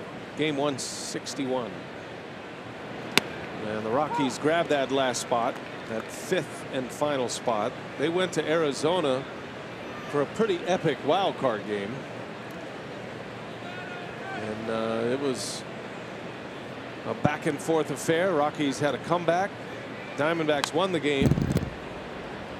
Ended up in the division series against Los Angeles, but I think the way the Rockies played and the comeback that they mounted against Zach Greinke, that really hurt Arizona moving forward in that series. And the Diamondbacks never got off the mat against Los Angeles.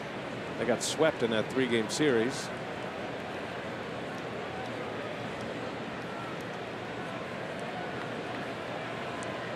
Those wild card games have been incredible. Yeah. The 2-team 1-game play-in wild card game started in 2012.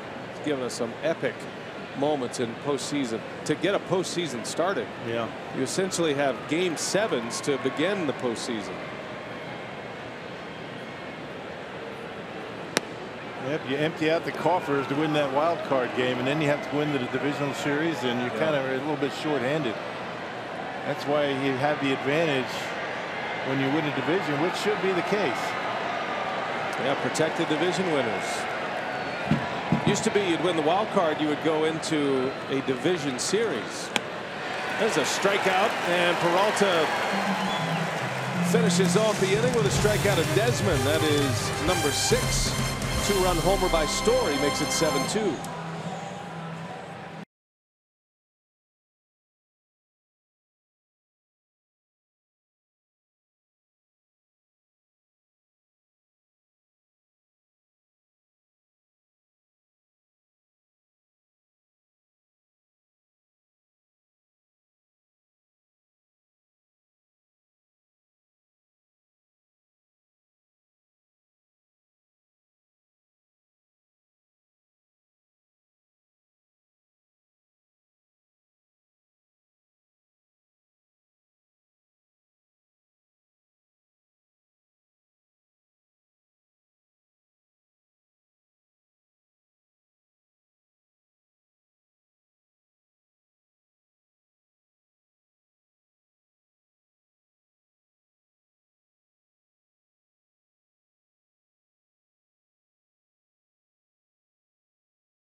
Sports Wisconsin is brought to you by the Wisconsin Lottery, reminding you to please play responsibly.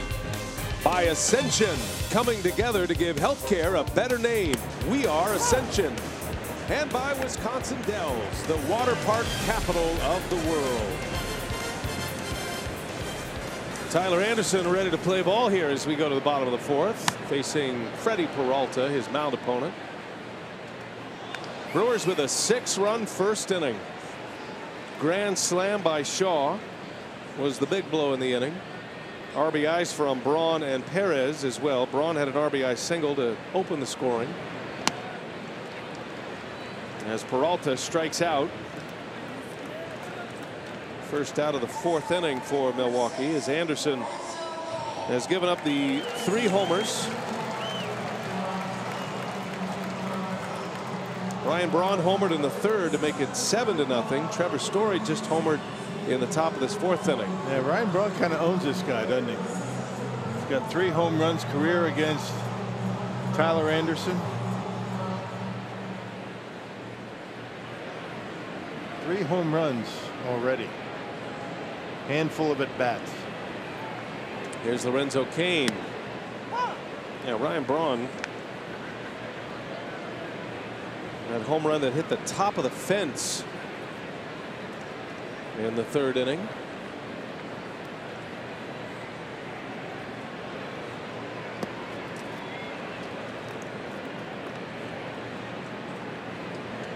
Ryan with 2 hits tonight, now 5 for 8 with 3 home runs against Tyler Anderson.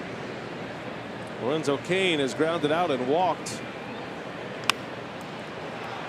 Popped him up.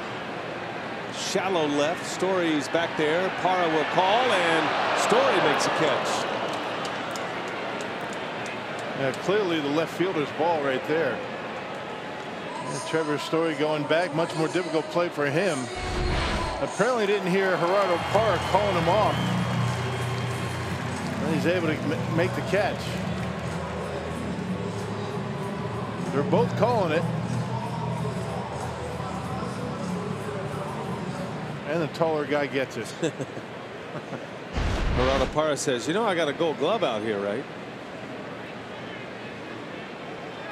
2 outs. Here's Yelich.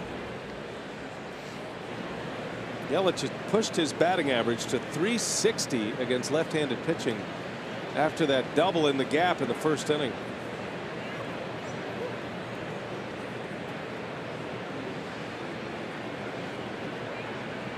No balls and a strike. And a little flare is going to fall just over the outstretched glove of Story. And another hit for Yelich. He's 2 for 3 tonight. Hey, you get those when you're going well, right? Little fister over the head of Story, not able to get to it. Another hit.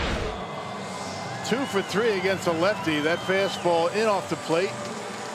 Fights it off and just out of the reach of Story. Might have gone off the end of his glove. 46 hits for Yelich in his last 25 games. I'd be smiling too. Hitting well over 400. He is the National League batting average leader coming into play tonight at .321. And he sets up Aguilar now with 2 outs. 7-2 Brewers. Slow curveball in there for a strike. At the plate, presented by Blaze Pizza. Jesus Aguilar with 2 walks. Scored in the first. He was on for Shaw's grand slam. Showing a good eye tonight. That is a tight zone behind home plate.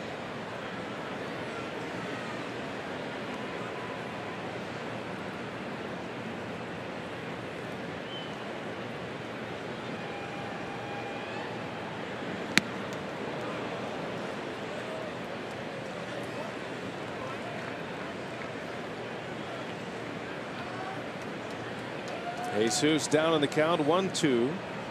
He's seen a lot of changeups already, but has been able to coax a couple of walks.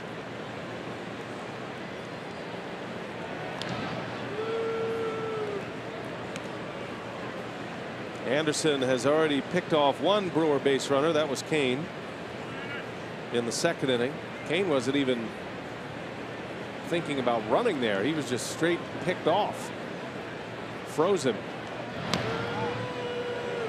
He's got a funky move over there. He's got a good move, kind of a balk move as he leans the home plate and then goes to first.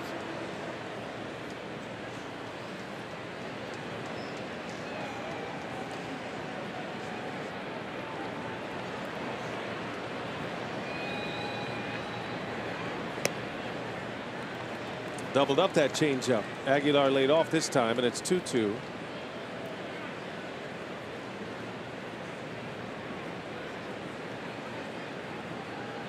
Well, the Brewers with 3 home runs tonight. Aguilar is their home run leader with 26. He is an excellent 2-strike hitter as well. 2-2 the count. Yelich at first. And a swing and a miss. He struck him out. Got him on the cut fastball to end the inning. Scoreless inning for Anderson. 7-2 Brewers as we go to the 5th.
To lead over the Rockies, and throughout tonight's contest, fans at Miller Park have been entering a special raffle to win the jersey off of a player's back immediately after the game. The Brewers' wives have been hard at work selling raffle tickets here, and the players will sign the jersey before giving it to their respective winner later tonight. The proceeds from this raffle will benefit Aurora Healthcare's abuse response program. So great for the Brewers' wives to be out there selling all the tickets tonight. All right, Sophia, thanks for that. Good work by the Brewers' wives. First ball swinging, Chris Iannetta, fly ball to center. Kane's got that one. Out number 1. And that's going to be the end of the line here for Tyler Anderson. Rockies pitcher got off to a rough start. 6 runs in the first, giving up 7 total through the first 4 innings. Well, then he started to get things together a little bit. I mean, he started to throw that good changeup, keeping the Brewers off balance. It's still a rough outing for him. Pat Valleca will pinch hit for Colorado. Anderson goes 4, gives up 7 hits, 7 runs all earned, walked 3, struck out 4. Yeah, tied a season high in runs allowed. 7 runs, 7 earned runs. He did that first start of the year at Arizona. Freddie Peralta deals to Valleca. 1-1 the count. Just to give you an idea how good Anderson was in July, he gave up just 8 earned runs the entire month in July in 5 starts. Gives up 7 tonight in 4 innings. It's a crazy game. And 4 of those were in 1 game. Yeah, he was pretty good. Valleca sends one right up the pipe. Center field. Check it. Second base. And Scopes got it for the out. Lorenzo Cain deked me right there.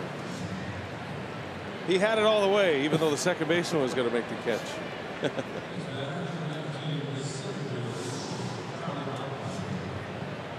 So 2-men are out. Top of the order now. Charlie Blackmon.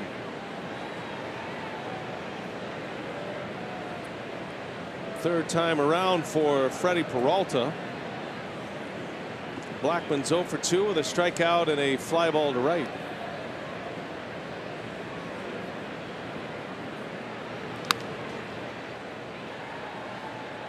That 6-run first inning the Brewers had tonight. Most runs they've scored in an inning in the first inning since the 2015 season. Had a 6-run first against the Twins in a 10-4 victory. I remember that game. Swinging a foul out of play. Yeah, that'll relax a pitcher pretty nicely, especially when he gets an at-bat in the first inning. He'll work on some things. He's worked on a couple of change-ups tonight. Curveball's been pretty good. What a future he has out of the Dominican Republic. Just 22 years of age. Freddie Peralta.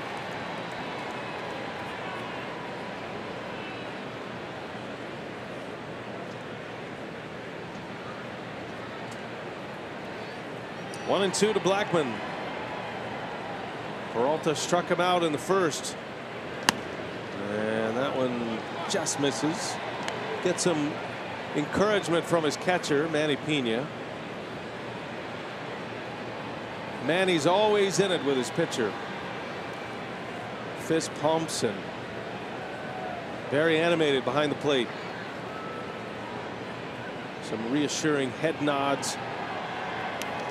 You don't feel like you're all alone on an island out there when you're pitching with Manny Pena back. Yeah, right, and that's the key. I mean, same with Eric Kratz. I mean, he does the same thing back behind home plate, encouraging his pitcher, urging him on, and very animated. The head bob saying, "Give me your best stuff. Let's go." Back to the fastball. 3-2 the count on Blackmon. 2 outs in the inning, and that one's in there. A called strike 3. Blackmon is rung up. Freddie Peralta with strikeout number 7. 3 up and 3 down in the 5th inning. 7-2 Brew Crew. We go to the bottom of the 5th.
Baseball on Fox Sports Wisconsin is brought to you by Miller Lite. Great taste and only 96 calories. And by Toyota. Let's go places. Hey, be the first to know all the latest Brewers news with MLB At Bat, the official app of the Brewers with At Bat. You get breaking news, live radio broadcasts, and lineup updates, and right to your fingertips. Download At Bat today, free for your smartphone or tablet. 7-2 Brewers as we head to the bottom of the 5th inning at Miller Park on a Saturday night. Big crowd on hand to see this one. Sandlot night at the ballpark. Sticking around for the movie? I think so. We have a great seat right here. Get some popcorn. Yeah. Or we could go home and watch it, see our families. Here's Jonathan Scope leading off. He takes a strike. I mean, that's the other option. Yeah. Or we could stay here. And that's a real good one, going home and hanging out. As Harrison Musgrave takes over, left-hander. They got 2 left-handers down in that bullpen. 476 earned run average for him. 476 earned run average, and he's got an opponent batting average of 196. Doesn't jive. Go figure. 1-1. Scope on the ground to second base. Out number 1. Well, I think the Rockies have done a terrific job with their pitching, and they've kind of figured out it's not always about the ERA, certainly not with relievers. They've got a great pitching coach there, Steve Foster, who has Wisconsin ties and still a Wisconsin resident. But I was talking to him last year as they were on a playoff push, and much like Darnell Coles does from the hitting side with Milwaukee, Steve Foster has this scoreboard that he uses that he keeps score a little differently than wins and losses in ERA, and he's looking at a lot of variations. You're trying to get your players off the stats they see on the scoreboard out there. You're trying to get them into numbers that actually could show up and matter even if you give up a few runs. For example, first pitch strikes for relievers. Okay, exit velocity. What kind of average exit velocity? Hard hit balls. Are you missing bats? Swing and miss rate. All those little things. So things you can control, right? I mean, sometimes batting average, earned run average, you can't control that so much. Well, I love what they've done in Colorado, and there's been so many variations of what will work there. Remember, there was a day when you had to have pitchers that had good breaking stuff and could keep the ball down. Well, that didn't really work because pre-Humidor at Coors Field, you couldn't spin the ball, and it was hard to find good breaking ball pitchers. Remember the Mike Hampton deal when he signed that deal with the Rockies? He was a changeup slider type pitcher with a good sinker. Just never worked in Colorado. And then they went with more velocity. We're going to go at hitters with high velocity. Braun on the ground to third. Arenado throws on the run and gets Braun for out number 2. And that'll bring up Travis Shaw. So far has the big hit of the game. First inning, bases loaded. StatCast AI powered by AWS. Look at that, 43 degrees of launch angle. And knocks one out of here for a second career grand slam. I'd like to see on there if they have how high that ball was. Apex. We're looking for apex. Yeah. That was up there, baby. Had the roof been closed, it would have been a roof scraper. But it wasn't. You know, you talk about Wisconsin ties with these Rockies. Dwayne Espy used to be a minor league manager down, you know, back in my day. He was the A-ball manager, and I was in Double-A. Tony Muser was my manager in El Paso. Shaw sends one to left field, playable, and Parra is there to make the catch, and it's a 3-up, 3-down inning for Musgrave. We go to the 6th inning, 7-2 Brewers.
Well, keeping an eye on the Yankees and Red Sox series played at Fenway Park this weekend. Mitch Moreland homered in the first inning, and then in the bottom of the fourth, J.D. Martinez, a 2-run shot off of Chance Adams. That was a 3-0 lead for Boston, and they would go on to win that game 4-1. And an 8.5 game lead over the Yankees in the American League East. I don't even know what to say about Boston anymore. That team is playing the level of baseball that we are not seeing anywhere else in the game. That was their 78th win of the year. They're 78-34. The Red Sox, they've won 3 in a row. 7 of 10. They've won 41 games at Fenway this season. They're going to be on cruise control to a division title at this pace. Freddie Peralta is back to work. We play in the 6th inning. You wonder how they're going to be able to keep their intensity in September. When are they going to clinch the division? Right, it's probably going to be quick. And the Yankees, they were going head to head with them for a while. Then they started to get a little bit banged up. Aaron Judge DL'd. No Sonny Gray out of the rotation. No Red Sox fans is going to give you that right now. They're going to hang on to memories of years past and collapses of years past. You think? Oh, I know. I know Boston fans. I know that's what they were thinking. Yeah, but they won some titles. Not the same. But looking at that team as we do, I don't see anybody catching them. No. Bigger question is, can the Yankees hang on to that top wild card spot? Yeah, Oakland passed the Mariners. How about them? Sure did. I think everybody was giving that second wild card to the Mariners. That was about what? About a month ago. These are hot. Colorado swept Oakland before they started this road trip. Josh Hader getting loose for Milwaukee. Been a while for Josh. Yeah, it's a needs work night for Josh Hader, I think. Yeah. As a breaking ball misses low. By the way, we hit the air tonight talking about the Brewer comeback wins.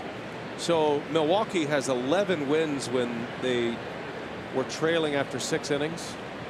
That's the most in the National League, but it's second in baseball. The A's have the most. Yeah. 13 wins when they trail after 6. And then the Mariners have 10.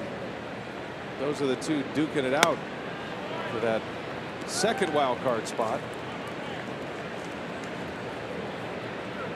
Astros lead Oakland by 5 in the American League West. They're up 6.5 on the Mariners.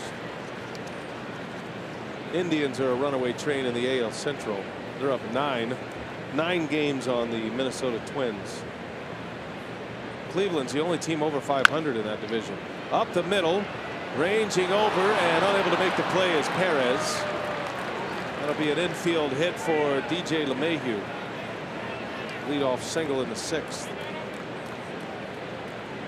LeMahieu snaps an 0 for 13 at the plate.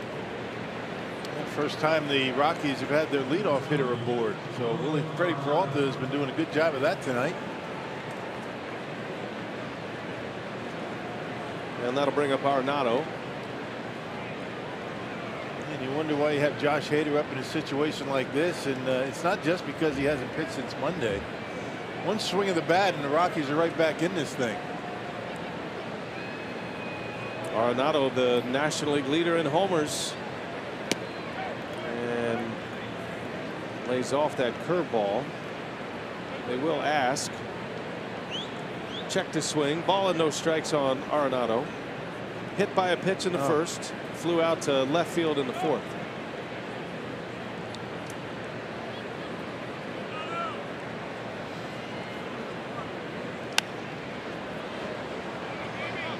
One and one.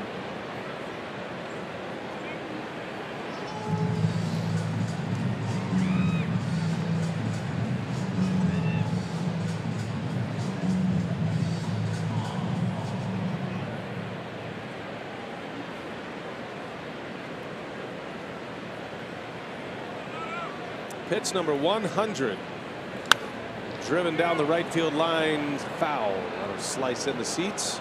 A ball and 2 strikes now.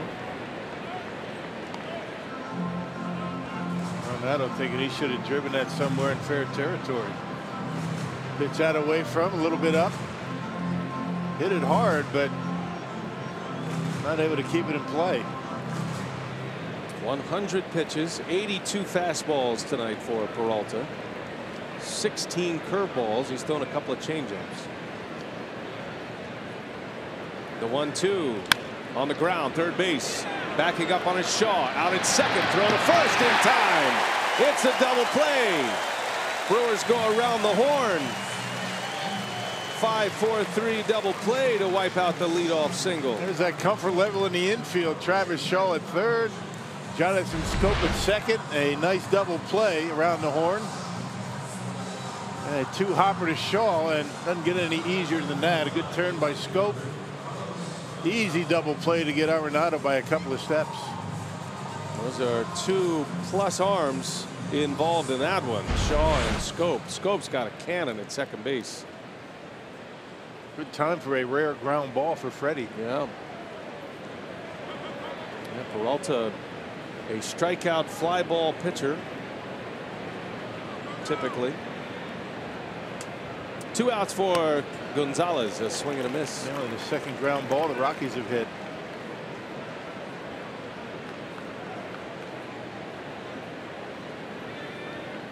Four outs anyway. The base hit in this inning was a ground ball.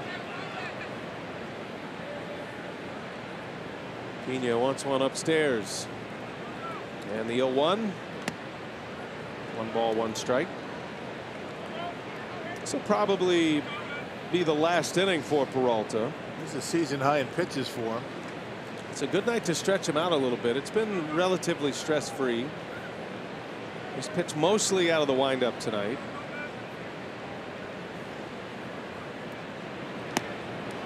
Gave up that 2-run home run in the 4th inning to Trevor Story. So he faced just 1 batter out of the stretch in that inning. Remember, he had retired 9 in a row at one point. So only 4 batters faced out of the stretch tonight. That makes a difference. And a big lead to work with.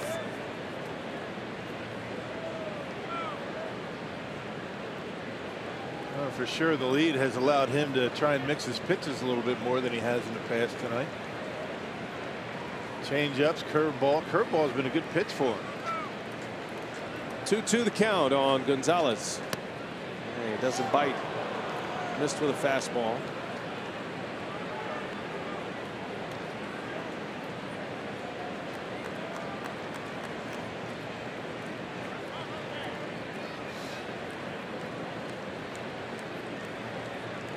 Carlos Gonzalez has reached base safely in 11 consecutive games after that walk in the 4th.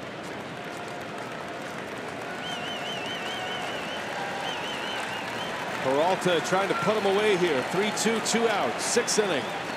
And he got him. Foul tip into the mid of Pena. And Freddie Peralta with the fastball gets the strikeout.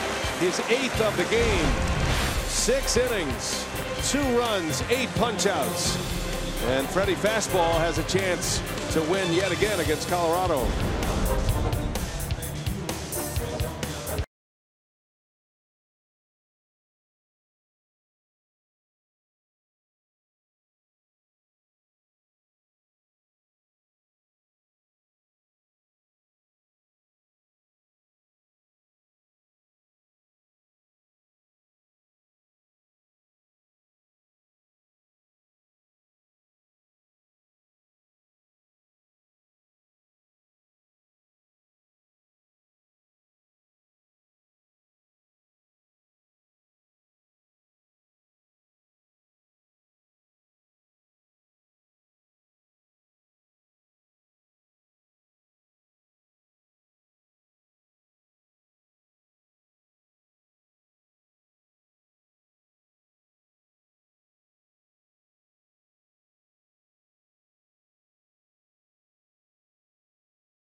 Cowherd and Jason Whitlock. Weekdays, 4 p.m. Central. Airing only on FS1. Speak for yourself with Colin and Jason. Big crowd on hand tonight. Be near a sellout. The Sandlot night at Miller Park. And a day game tomorrow to wrap up this series with Colorado. Brewers trying to make it a series win with a victory tonight. A 6-run first inning has put them in good shape. 7-2 as we play in the bottom of the 6th. Brewers got back-to-back homers in the first. Shaw and Perez. And Perez into left center. That's going to get down, and that's going to bounce off the wall. Perez can run, thinking about third. He's on his way. Throw comes in, cut off. It's a triple for Hernan Perez.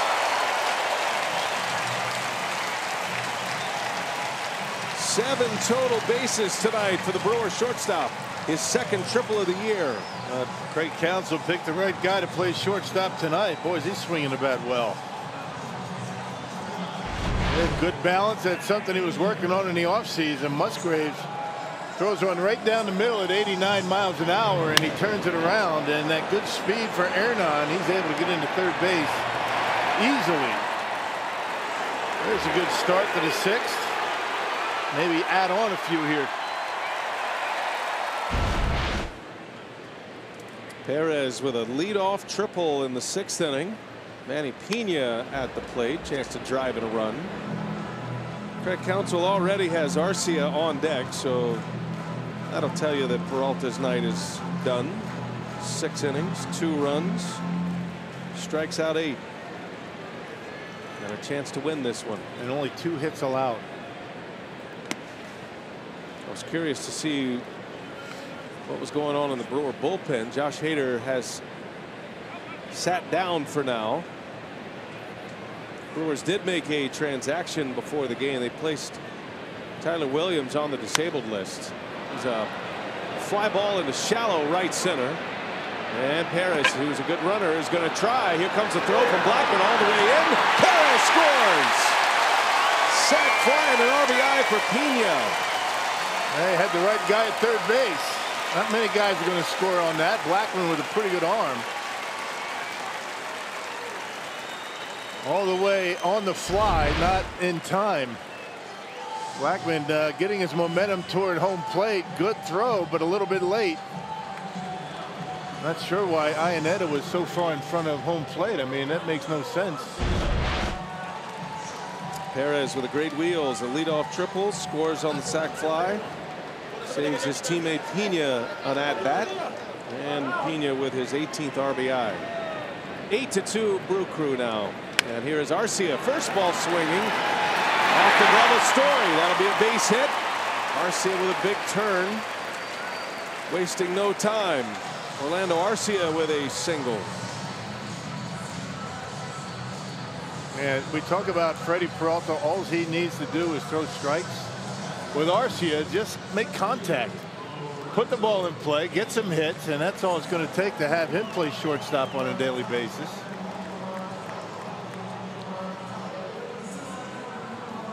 Back to the top of the order, and Lorenzo Cain. Now back to that player move, though, the Brewers made today. So a little bit of a concern with Taylor Williams. Had a little soreness in the elbow. Word is that the soreness is not related to the Tommy John surgery that he had a couple of years ago. It's in a different spot, so that's encouraging. But Williams was placed on the DL. Jacob Barnes was recalled from AAA Colorado Springs. And you just never know with a guy like Williams who's had so many arm problems. Jacob Barnes recalled again. He's been back and forth quite a bit this year. Well, you just hope for the best for Williams. He's been through a lot. He missed 2 years, 2 full seasons with that elbow injury. Tried to avoid surgery and rehab the elbow. Came back, didn't work. Got hurt again, then had the surgery. 2 long years of rehab. Made it back last year. And you hope it's nothing significant. Nothing a trip to the disabled list won't cure, because that's an arm the Brewers need. They'd love to have him. He's been terrific for them up until recently, and now it makes sense why. And he's been getting some real important innings for the Brewers. Craig Counsell has a lot of confidence in him. He's given up some runs lately, and yeah, you're right. I mean, now you know why. Arm wasn't feeling well. 2-2 the count on Kane. And down he goes. Swing and a miss for the second out of the inning. First strikeout for Musgrave. And here comes Christian Yelich, who has been a nightmare on left-handed pitchers this season. Hitting up over 360 now against lefties. Get to the point where they might be thinking about bringing in a right-hander for him. I think so. I mean, that's the reverse splits play on it, right? Yeah. I think you're right. He got it all started in the first. He had a double into the gap in left center. Brewers would score 6 runs in that first inning.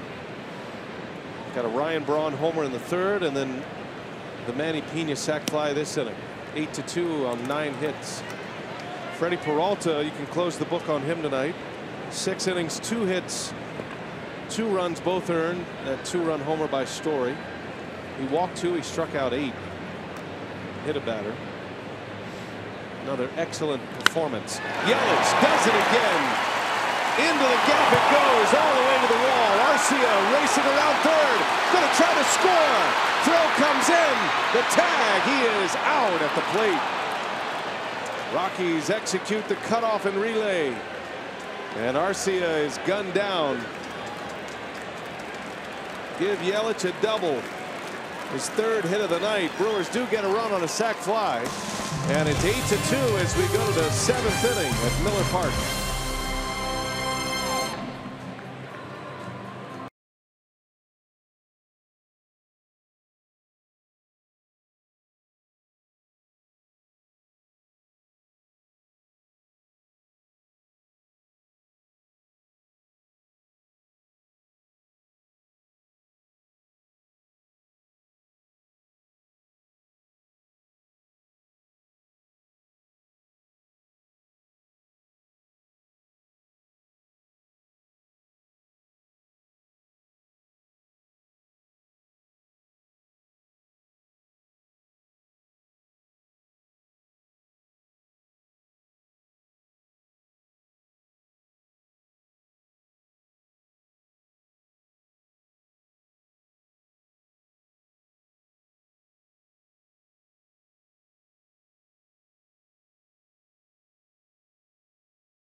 Mutual Insurance pitches of the game tonight. He made a lot of good ones tonight. He went 6 innings, 8 punch-outs. Yeah, a little shaky in the first inning, although it did not allow a run, and that's always an important thing for Freddie Peralta. The curveball was a very good pitch. Getting a lot of strikeouts with a fastball, and he actually mixed in some changeups here tonight. That's always a good thing. Season high 107 pitches, 2 walks, 8 strikeouts for Freddie tonight. Good day's work. Chance to win his 5th major league game in his 10th major league start. Corey Knebel is on the pitch. Brewers keep Arcia in the game, making some changes defensively as well. We'll set those up. Lorenzo Cain is out of the game. So Knebel, who's been operating as the Brewer closer, pitching in an 8-2 game in the 7th inning. Well, Craig Counsell has said that he's going to use Corey in a little bit different situations from time to time just to make sure that he's getting enough work. Craig doesn't want to give him those 5-6 days off. He feels as though he's much more effective when he's getting a little bit more consistent time on the mound. It particularly benefits his curveball like that. There's a curveball strike. That's the luxury that the Brewers have right now, picking up Soria. They got one of the best bullpens in all of baseball. They can use guys in different roles. Actually had Jeffers close out a game in Los Angeles. Knebel last pitched on Wednesday in LA. Swing and a miss. He struck him out. Got him with a big fastball, and Story is retired. And here comes Gerardo Parra. It's never a case where Knebel doesn't have the velocity. He does, but the key, as we've said a lot, is whether he's able to throw the curveball for strikes. When he's able to do that, he's very effective. When hitters aren't just sitting all over his fastball. Brewers have assembled a fantastic bullpen. Knebel was an all-star last year. Jefferson, Hader, all-stars this year. Soria has been a closer in the big leagues. Matt Albers had a terrific year last year with the Nationals, trying to get him back on track. Corbin Burns has been a huge lift for the Brewers. Minor league starter turned big league reliever. He pitched last night, got the win. Yeah, Brewers with 8 relievers down in that bullpen. And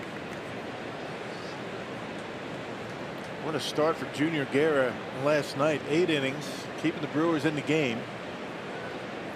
After a very long night traveling for the crew, kept the bullpen pretty much out of the game until the end. Now, there aren't many games the Brewers win without using Hader, Jeffers, Knebel, now Soria, that combo.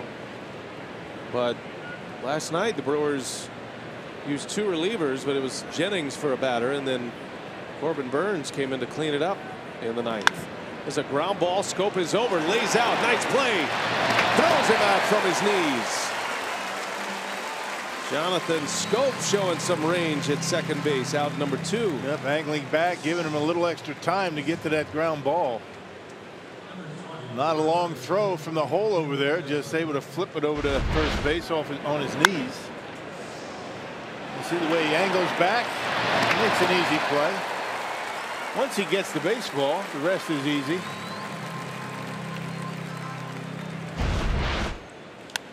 Good to see Jonathan break through with his first hit as a Brewer tonight. That came in the first inning. Had a single to right center after an 0 for 12 start. He's going to have plenty of hits. Yeah, don't worry. And he's going to hit home runs. But it's always to get the first one out of the way. He was starting to think about it a little bit. He was 0 for 12. It's only natural. I don't care how long you play. Come over to a new team. You want to be productive. Buck Showalter raves about Jonathan Scope, his former manager in Baltimore. Calls him one of his favorite players he's ever managed. High character, great clubhouse guy. Willing to do whatever it takes to win. Even to the point where Buck Showalter said, I'm excited for Jonathan to go to the Brewers, where he has a chance to be in a postseason. He's had a couple of postseason runs with the Orioles. He was great for them in 2014, especially in the ALDS against the Tigers. But he comes as highly regarded as any manager can make a player if you're being traded away. Brewers have been on the high character hunt here in the last couple of seasons. I think Craig Counsell understands the value of that.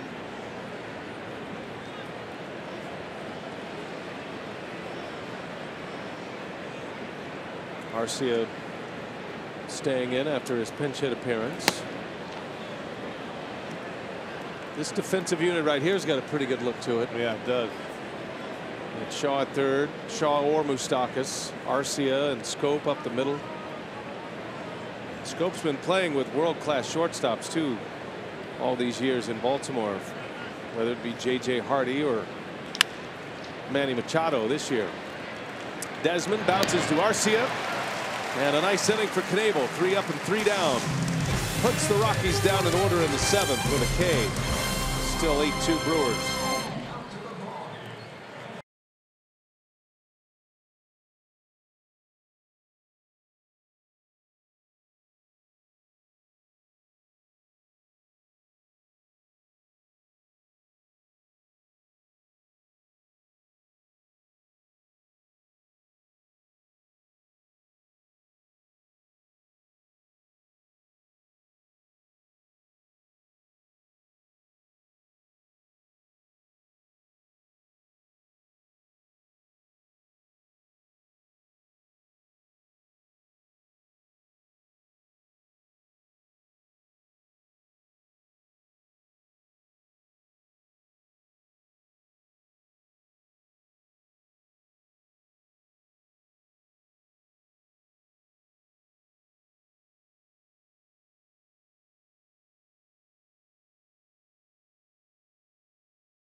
Wisconsin is brought to you by the Wisconsin Lottery, reminding you to please play responsibly. By Ascension, coming together to give healthcare a better name. We are Ascension. And by Wisconsin Dells, the water park capital of the world. Hey, the Brewers will host a Game of Thrones night this coming Tuesday, and each special theme night ticket package includes a seat to the game plus a Corey Knebel King of the North bobblehead. Learn more at brewers.com/theme nights. Looking forward to that. One of my favorite shows. Brian Shaw is on the mound for Colorado. This is a pitcher that the Rockies are desperate to get going. He recently came off the disabled list. This guy has worked a lot, for many years. Since 2012, no pitcher has thrown more than he has. He was on the DL right calf strain. Came off the DL on July 11th. Sinker slider for Brian Shaw. He's the Shaw that gets all the questions as Aguilar sends one high in the air to left field. Parra's under it. Out number 1. Brian Shaw is the one who gets all the questions. Are you the son of Jeff Shaw, the former major league closer? Because he's a pitcher. He says, no, that's the guy in Milwaukee, the hitter, the second baseman in Milwaukee. The guy that hits all the homers. Yeah. Brian Shaw had some terrific years with the Indians. 3 different seasons he led the American League in games pitched. One Shaw to the other. Jonathan Scope takes a strike from Shaw. This has been Brian Shaw's worst year, and for the Rockies it is coming at the worst time in the first year of a 3-year contract. Scope in the air to center field. 2 outs. And here comes Ryan Braun with 2 away. He's had a great night. Plated the first run with an RBI single in the first, and then homered to start the third. His 12th home run of the year on the Powerball home run count. Well, maybe the remaining 2 months of the season, those line drives are going to start dropping. He's had a lot of them caught this year.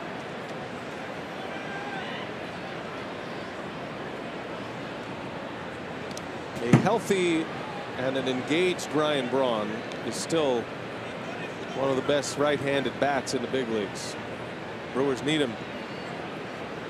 And if he's hitting down the stretch, look out. Well, with all the players that the Brewers have, position players, he's going to get ample time off. The Brewers have a lot of off days anyway. And he doesn't have to carry the burden either. He has been the signature piece in the offense for years, since Prince Fielder left.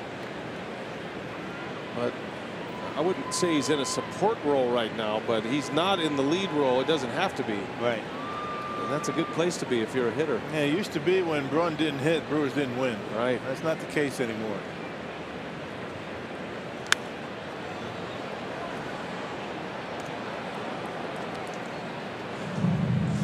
Braun did not start last night. Had a pinch hit appearance.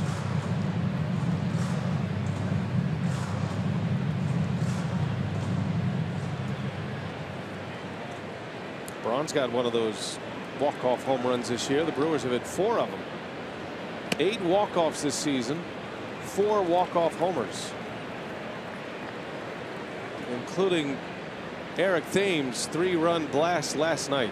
And that's not even the most in the National League. Cardinals have 9. That's crazy. The Cardinals have, how many home wins do the Cardinals have? 29. Almost a third of their wins walk-offs.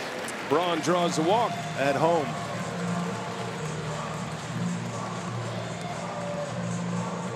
Shaw with 2 outs and a runner at first for Travis Shaw now. Travis is on the Powerball home run leaderboard. That 21st home run was a grand slam in the first, and his first home run against a left-handed pitcher this year. It'd be nice to see Travis get the 30 home runs again. That would bode well for this offense. He was one of 3 Brewers to hit 30 last year.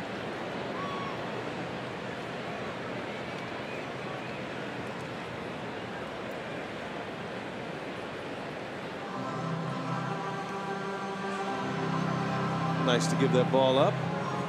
Everybody's polite.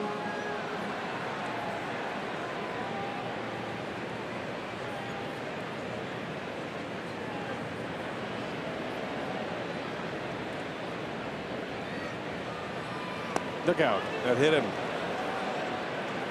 Shaw hits Shaw. Shaw on Shaw crime. 2 on now. Former big league pitcher Bud Black. Man, he was a good one. Talking about good curveballs. Bud Black, left-hander. Still going strong. First year with the Rockies last year, took him to the postseason. Guys love him. Great manager. Yeah, he's a good man too. Always enjoy a visit with Bud Black. He was part of that Angels staff with Mike Scioscia. He was the pitching coach on that World Series team in '02. And prior to that World Series run, they had 4 coaches that ended up as big league managers at the same time. Of course, Scioscia, Bud Black, Joe Madden, and Ron Renicky.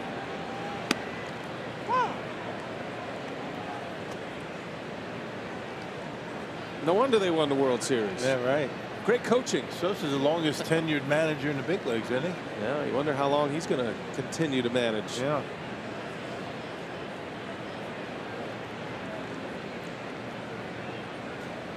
No balls and a strike on Perez. Got a homer and a triple tonight.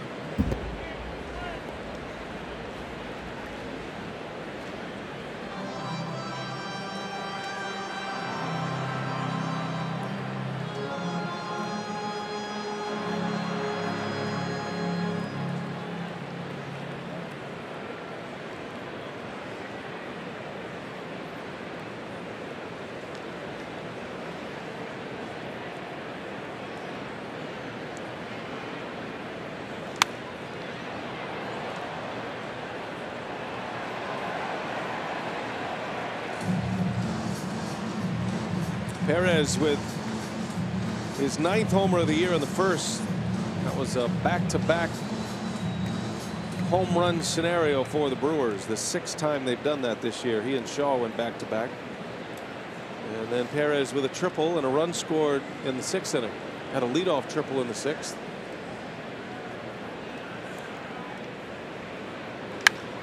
That's a shot to right, but right at Gonzalez to end the inning. Go to the 8th. Rockies are coming up. It's 8-2 Brewers.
They always said I had a face for radio. Must have a face for bottle openers, too. Get up, get off the couch, and bring me another one of those. Put this one on my tab. Actually, put it on Council's tab. Last call. Just kidding. I'll be here all night. That's happening tomorrow. The Euchre Talking Bottle Opener. Final game of the series with the Rockies. I can't decide if that's my best, promo of the year, or is it the Mayor of Ding Dong City? I mean, it's kind of a toss-up. You were attached to the Mayor of Ding Dong City. Yeah, I like that too. Yeah, Bob Euchre. You can, if you combine the bottle opener with the alarm clock, you can have Euchre in your household anytime. And the radio, of course, what he's known for. Here's Jacob Barnes, just up from AAA. He'll take over in an 8-2 game, 8th inning. Knebel works a scoreless 7th, 3 up, 3 down with a strikeout. They did some pretty good work down in the minor leagues. 6 games, a .284 earned run average. Back and forth a couple of times this year. Jacob Barnes. Hard thrower. Trying to get that slider reined in. Everything he throws moves away from a right-handed hitter. He's got that natural cutting action on it.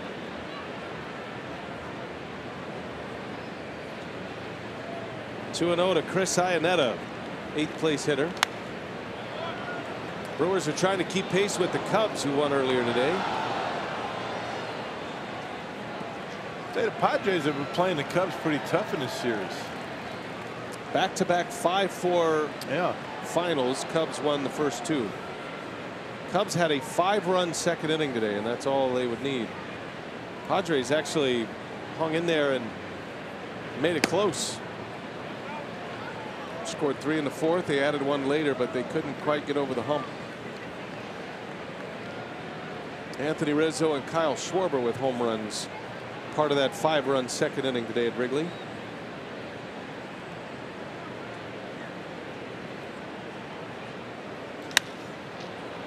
Fly ball to right. Perez out there now. Out number 1. Well, Jacob Barnes replacing Taylor Williams on the active roster. For more on that, let's check in with Sophia.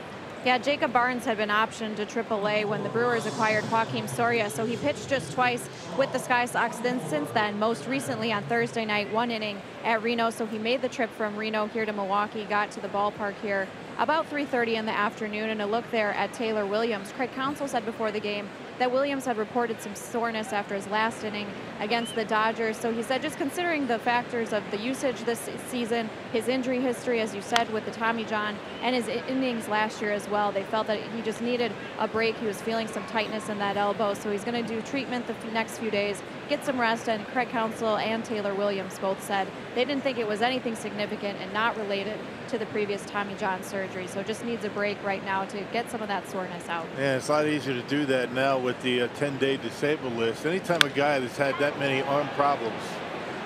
That one's driven into the gap in right center. Pinch hitter Ryan McMahon with a double with one away. Yeah, you always have to be careful with a guy that's had that many the problems that he has had in the past. So you just sit him down and hopefully it's going to go away. He's been worked a lot. He's been used in much more important innings for Craig Counsell as of late.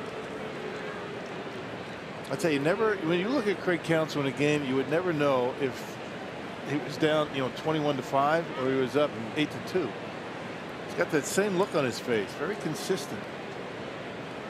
When I say 21-5, that was the score of the last game in LA. Yeah, right. Most runs the Brewers had ever given up. Yeah, but again, I mean, same look on his face. Yeah, you get into the micro, right? Yeah. You're starting to, I mean, for this moment right here, you're trying to get Jacob Barnes right again, trying to get him back in the big leagues. He could be an important piece for you. Brewers love their bullpen. And if you can add Barnes' A game is as good as anybody out there as far as stuff goes. So if you can get him back to his A game consistently, yeah, that's just another weapon. And then, as you mentioned yesterday, the 9 off days, the remainder of the year. So the Brewers are going to have 9 days off in the final 47 games of the season, basically final 48. That's going to give them a lot of opportunities to reset. Yeah, 6 of the final Thursdays of the season are off days for Milwaukee. Take that schedule. Yeah, that's going to help. I mean, the Brewers are right at the tail end of a stretch of 17 straight after the All-Star break. After having, and I know we talk about it a lot, but it really is a tough way to go for this team. I mean, they had 21 games in 20 days before the All-Star break. So this team has really been put to the test. Barnes 0-2 on Charlie Blackmon with a runner at second. And a ground ball out to Scope. 2 outs. Seems like Barnes is throwing a lot more four-seam fastballs than he was before he got sent down. Seemed like all he was throwing was cutters. He's trying to use the fastball a little bit more. That last one at 96 miles an hour.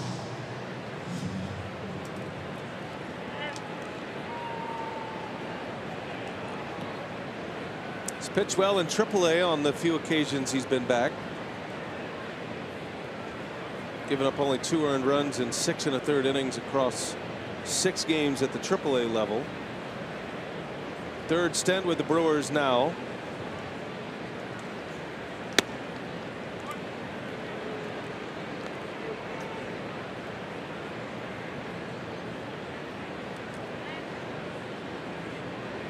DJ LeMahieu snapping an 0 for 13 with an infield hit in the 6th.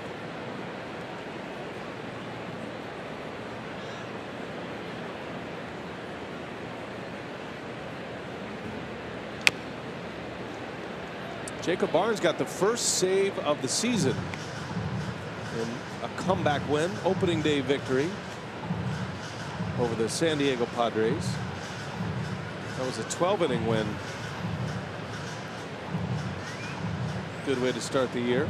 Padres come into Miller Park next Tuesday. 3-game series. Now Monday's an off day, and then the Padres Tuesday, Wednesday, Thursday. 6-game homestand. Brewers off to a good start, trying to make it 2 in a row. That one is down and in. 2 balls and a strike.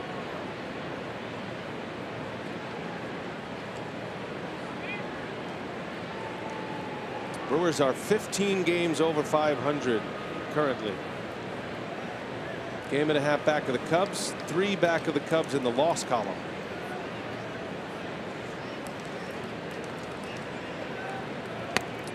There's a good slider right there. And more the slider right there than the cutter. That was at 89 miles an hour. The cutter's more, 92 miles an hour. Good pitch. Good late movement going away.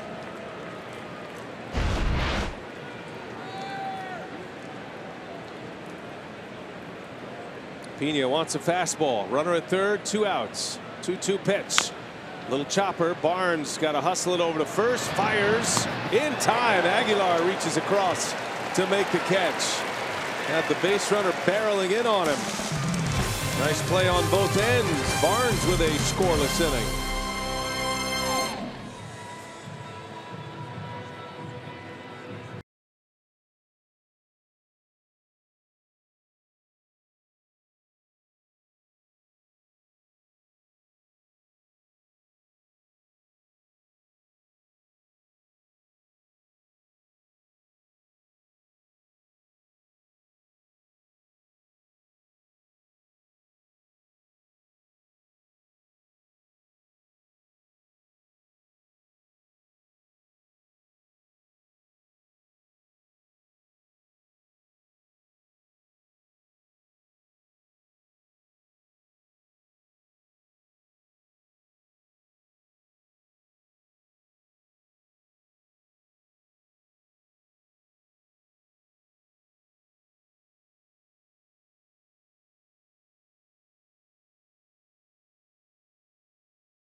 For them, and 8-2 is the score right now. Freddie Peralta settled down, didn't give up any runs in that first inning, but a little rough for him, made it through very nicely. Yeah, I thought he threw the ball very well, and I really like it when he came up for that 6th inning. He had 2 outs, he had a guy on base, and he had to reach back and get Carlos Gonzalez, a very tough hitter, reached back, struck him out, finished the inning. Hey, got a quality start. Well, we'll talk about that offense in the first, Peralta's night, and hear from Craig Counsell.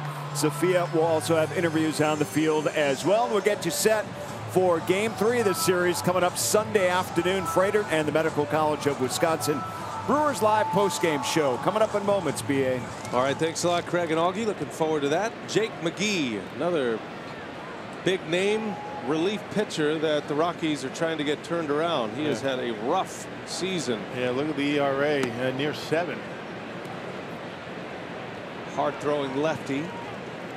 Primarily fastball pitcher. The Rockies were pretty confident in their bullpen with McGee and Shaw and Ottavino and Wade Davis. Giving up 7 homers. Hitters hitting about a 300 clip against them. 1 ball, 1 strike on Manny Pena. 0 for 2, had a sac fly his last time up. Did a good job behind the plate. Taking Freddie Peralta through another successful start. Peralta went 6 innings, 2 earned runs. He struck out 8. In line for the win, which would be his 2nd against the Rockies this year. Tremendous job by Manny. Forced him to throw that curveball early in the game. Had him throwing some changeups tonight.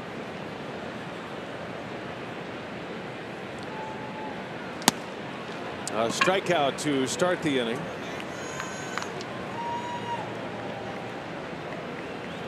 Well, it's time for tonight's Tavern of the Game winner. It's Annie's Bar and Grill in Darlington, if they call the Brewers by 10 o'clock tomorrow morning. They get 40 tickets to a Friday night game in the Miller Lite Beer Pen. This offer courtesy of the Tavern Lake of Wisconsin. And Miller Lite, you know where Darlington is? Tell me, Rob. Not the racetrack. It's southwestern Wisconsin in Lafayette County. Sounds like an off-season spot for us to hit. Darlington does have a racy kind of field. Do you have an off-season? No, not really. I was going to ask. I mean, because I'd go with you if you wanted. Hardly working, though. Maybe you should come with me to a basketball game or two. You think? Yeah. I'll make room. You want me to drive? You know, I do need a driver. You don't mind if I sit in the back seat, do you? No. I'll wear a cap. Wear a tie. It's not necessary. I did drive your car, you know, back to from Wrigley Field one time. Remember your car? You were in the passenger seat. You asked me to drive. I don't remember that at all. I was going to ask you about that. That's scary. A nice car. Why did you do that? You asked me to. Why did I ask you to? You're a terrible driver. I'm not quite sure. What was the matter? I don't know why you asked me to drive. Maybe I was running directions. Maybe a little tired. You and I are not great together in an automobile. Right. Well, I think you're a little tired. You had like done 3 games in a row or something. I don't know. I don't know what the situation was, but you had me drive your car, which is really nice. Man, I have no memories of that. Did you even fit in my car? Yeah. I did. I do remember maybe a conversation that went about like Rock saying, I want to go home. I'm like, well, I'd rather stay. And then I would say, well, if you want to drive, we'll go home. And he said, well, I'm driving then. That's kind of the way I felt like that went.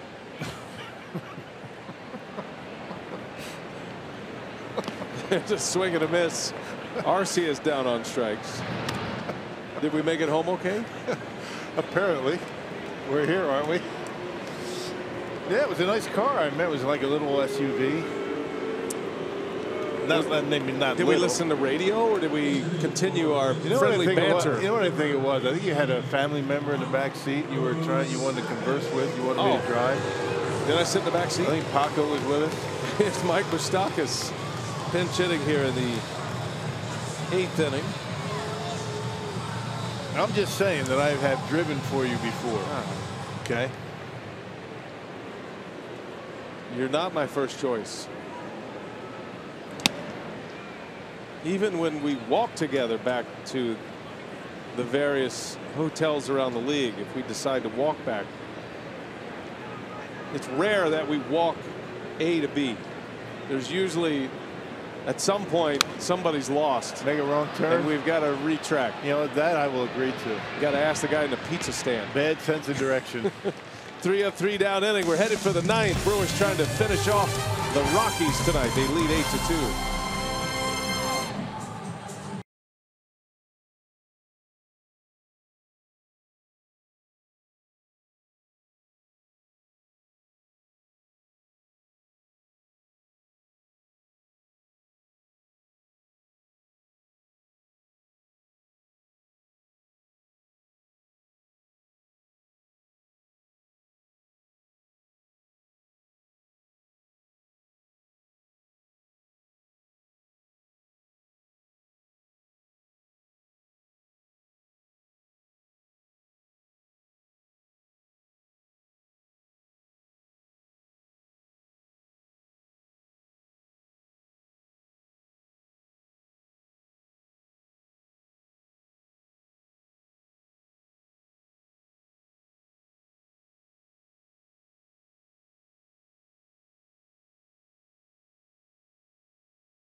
Shaking hands and kissing babies.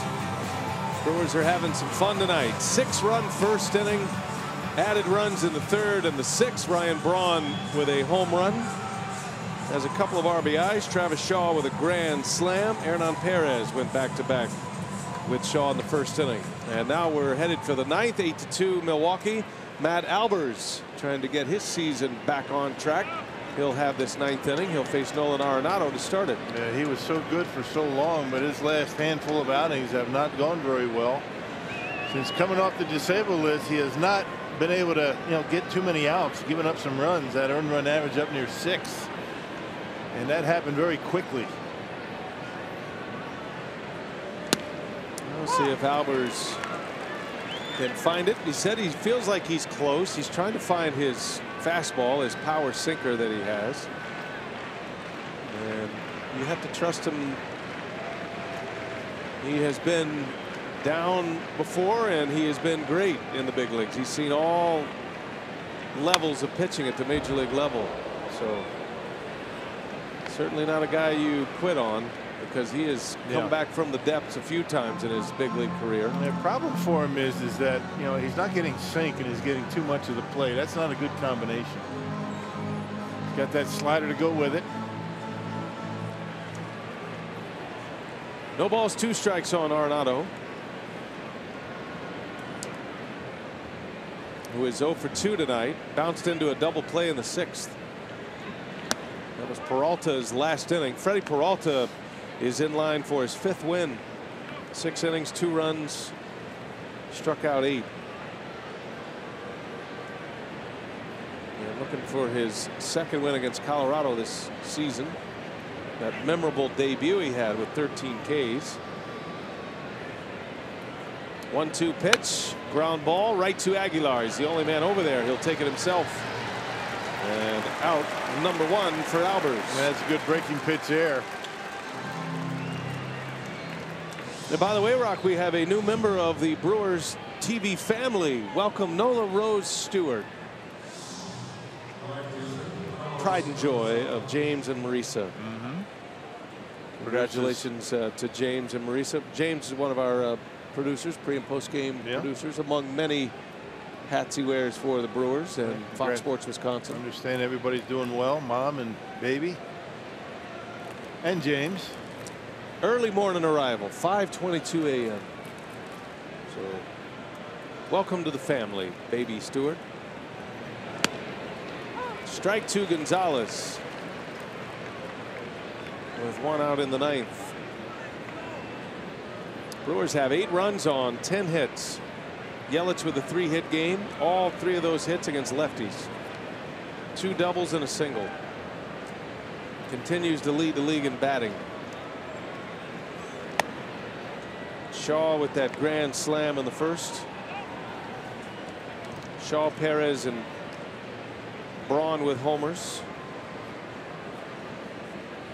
First home run of the year against a left-handed pitcher for Travis Shaw.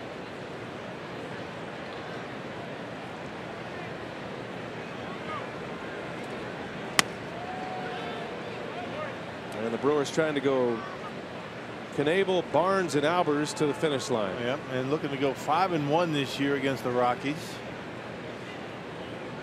And 19-7 against the West.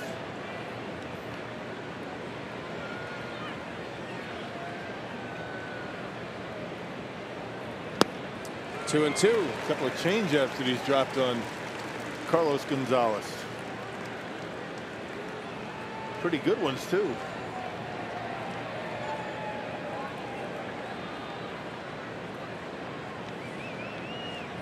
Last year at Miller Park, Rockies took 3 out of 4 from the Brewers. Brewers looking to win the first 2 of this series with 1 to go tomorrow. Fastball, foul ball.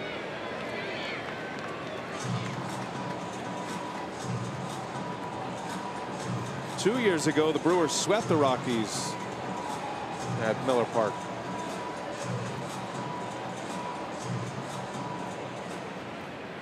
This will be the last meeting of the year between these 2 in the regular season tomorrow. The day game.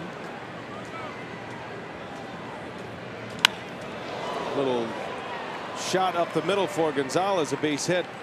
It's a 1-out single. Yeah, that fastball pretty straight. I mean, straight as a string down the middle of the plate. And that's just not what Matt Albers does when he's on his game. I mean, that ball's going to sink away, get a lot of ground balls, but that fastball pretty straight.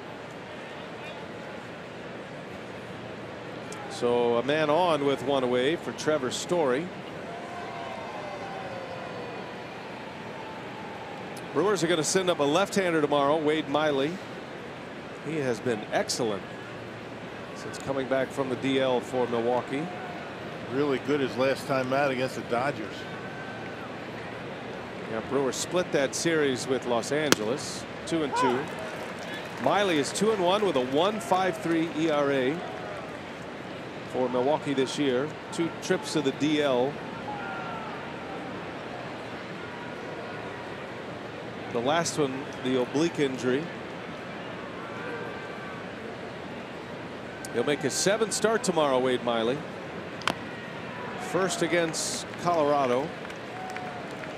That game Tuesday against Los Angeles went 7 innings, only 2 hits, did not allow a run.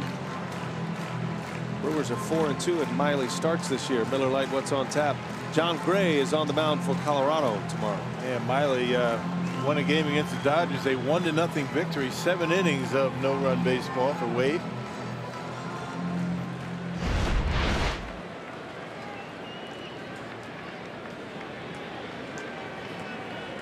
Oh, 2 pitch.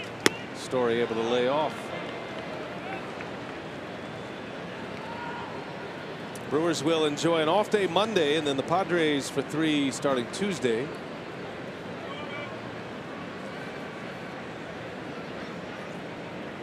And then Milwaukee on the road.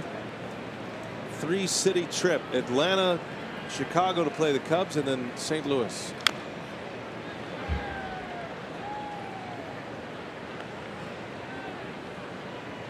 Braves are in the hunt. Cubs lead the division. Cardinals are playing much better recently and keeping themselves relevant. St. Louis starts the day 7.5 back of the division leaders, the Cubs. Saw Ted Simmons here last couple of days, a Brave scout. Oh, is that right? Getting ready for the series against the Brewers next week. Simba. He should be in the Hall of Fame. Yeah. Former Brewer bench coach, aside from his days behind the plate.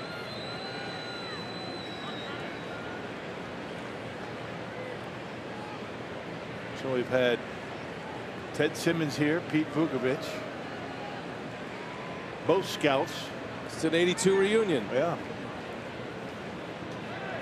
There's a drive into left center. Story's gonna watch this one hit off the top of the wall and coming around to score. I think that's a home run, should be, and it is. It's going to be a 2-run home run for Trevor Story. I think that hit the back bench of the bullpen behind the wall. Well, they're calling it a home run. Story's still standing at second base. I think he's right. I think it's a home run. There's an elevated bench back there right in about that area, and I think based on the sound of it, it hit that aluminum bench. So suddenly this is a 4-run game. Trevor Story has his 2nd home run of the game and 3rd of the series. I don't know. You think? I don't know.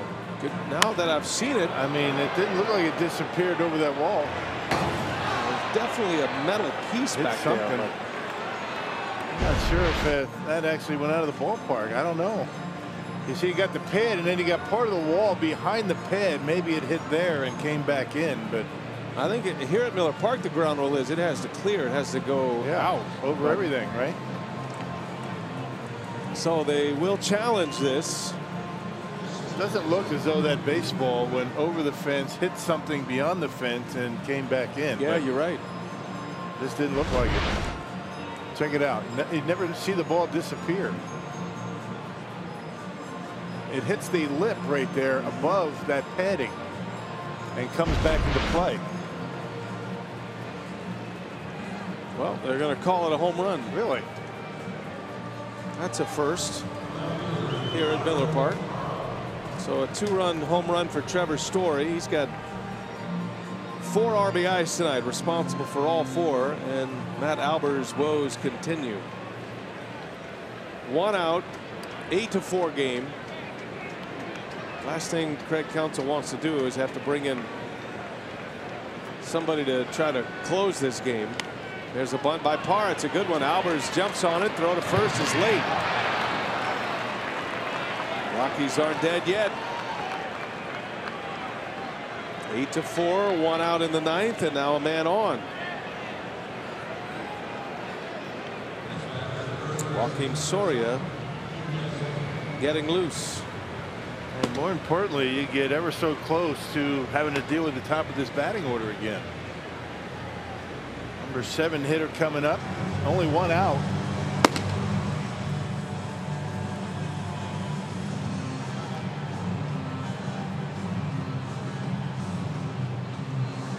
Manny Pena out for a visit, giving Soria a little bit of time. You figure this would be the last hitter for Albers. And no, matter of fact, that's it. Counsell is not messing around. Does not want the Rockies to get off the deck here. And the Brewers have some continued concerns with Matt Albers. Just doesn't have it right now. So Counsell goes to his bullpen. 8-4, 1 away in the 9th, and a pitching change.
Story, his second 2-run homer of the game. It's 8-4 now, and Craig Counsell is going to bring on Joakim Soria, making his Miller Park debut as a Brewer. Has not allowed a run as a Brewer. His 4th game for Milwaukee, giving up 3 hits, 1 and a couple of walks and a strikeout, or a couple of strikeouts. Overall, very good numbers. A .238 earned run average, more strikeouts than innings pitched.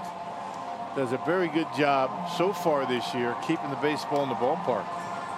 He'll face Ian Desmond. Brewers were trying to cruise this one all the way in, but Matt Albers giving up 3 straight hits.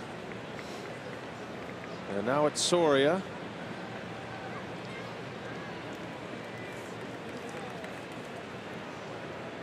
Desmond is 0 for 3, couple of strikeouts on his line tonight.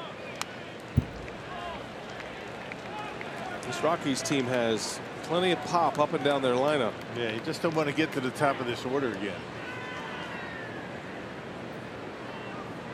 Right now, Desmond in the 7th spot in the order. Chris Iannetta would hit next, and then if it gets to that point, you'd see a pinch hitter. I would imagine it would be Walters. He's the last man available. Well, Soria with a ground ball could finish this game quickly.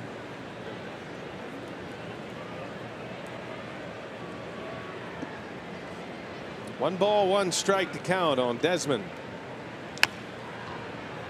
1-2 now. There's got to be some major concern right now for Matt Albers. There is nothing coming out of his hand. It does not look like the Albers we saw last year with the Nationals and what we saw earlier this season. Yeah, just no sink at all on his fastball, just straight. And doesn't throw hard enough to get away with that. 1-2 pitch. Count will stay at 1 ball and 2 strikes. Josh Hader getting loose.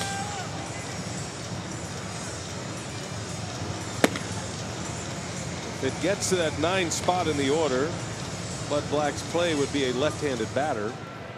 And then Blackman. So you'd have a couple of lefties, and I'm sure Hader preparing for them. In the air to center field, hit well, long run. Yelich can't get there. Off the wall it goes. Parra is going to stop at third, and that's a double for Desmond. 2-strike double. Second and third, 1 away in a 4-run game. All of a sudden now the tying run on deck. There's that fastball out over the plate. Nice easy swing by Desmond over the head of Yelich, and now the fire burning hot here in the 9th. Brewers able to get the first man out, but have not been able to record an out since. 4 straight reach. Iannetta swing and a miss.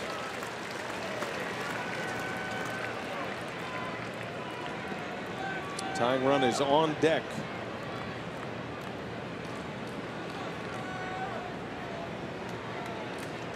Tom Murphy has grabbed a bat. We have 2 catchers left. Yeah, Walters the lefty, Murphy the right-hander. That's the presence of Josh Hader for you. And Murphy's got a little bit more power than Walters. He can hit some homers.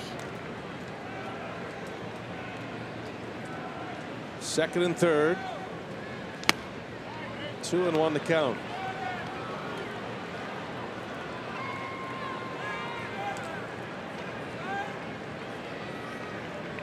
Soria trying to calm the waters here in his first game in a Brewer uniform at Miller Park.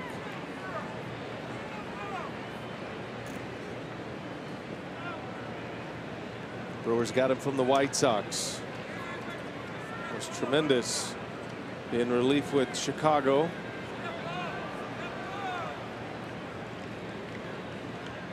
He has resurrected his career. Former Royals closer, and he misses low and away. It's 3-1 now. Yeah. Well, now fastball count. Man, that breaking ball is his bread and butter. Hadn't been able to throw it for a strike.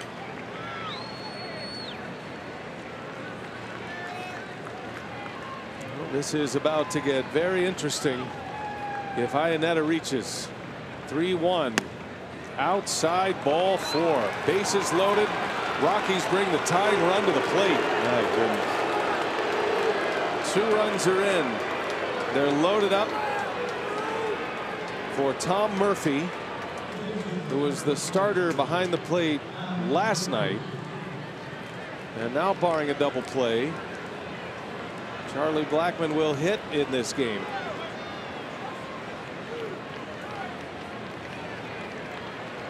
Murphy is 0 for his last 14. Well, this will be his last hitter for sure, regardless.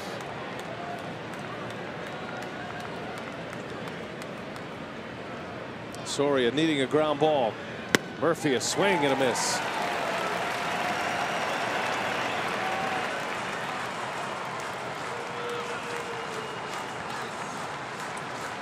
Soria had a high strikeout rate with the White Sox this year.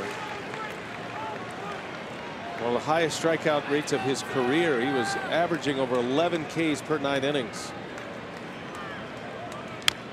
0-2 to count.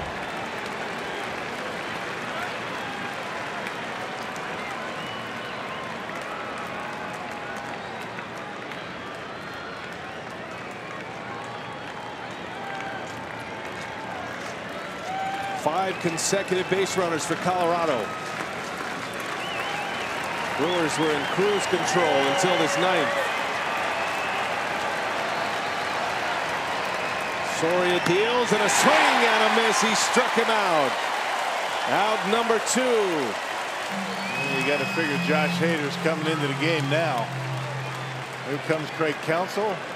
He wants his lefty for Charlie Blackmon. Man, having to burn through the bullpen. That's the last thing he wanted to do tonight. Brewers led this game 7-0. Then it was 8-2 until 2 runs scoring in this ninth. The bases are loaded. A pitching change. 2 outs in the ninth. Hader coming on to try to close it out.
Loaded. Charlie Blackmon, one of the best hitters against left-handed pitching, and Josh Hader is on to try to close this out. Needs 1 out with the bases loaded.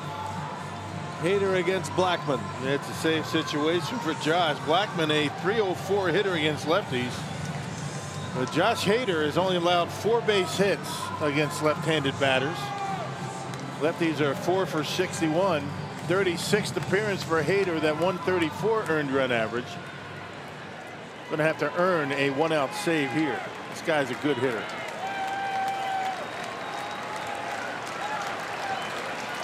Hader with 7 saves. Blackmon 0 for 4. 2 strikeouts tonight. And the first pitch slings one in for a strike, a slider.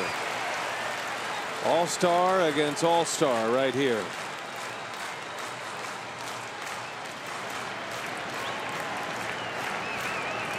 This inning began. It was 8-2 Milwaukee. 8-4 now, bases full, and Blackmon fouls it back. 95-mile-an-hour fastball makes it 0-2.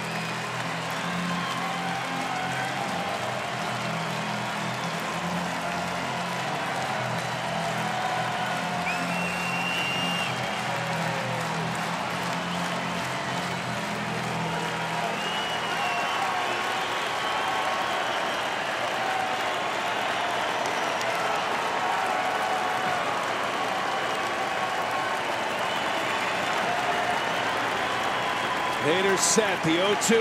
Blackmon takes it. Nice pick back there by Manny Pena. Wow. Snatched it out of the air. I think it was by him. My gosh.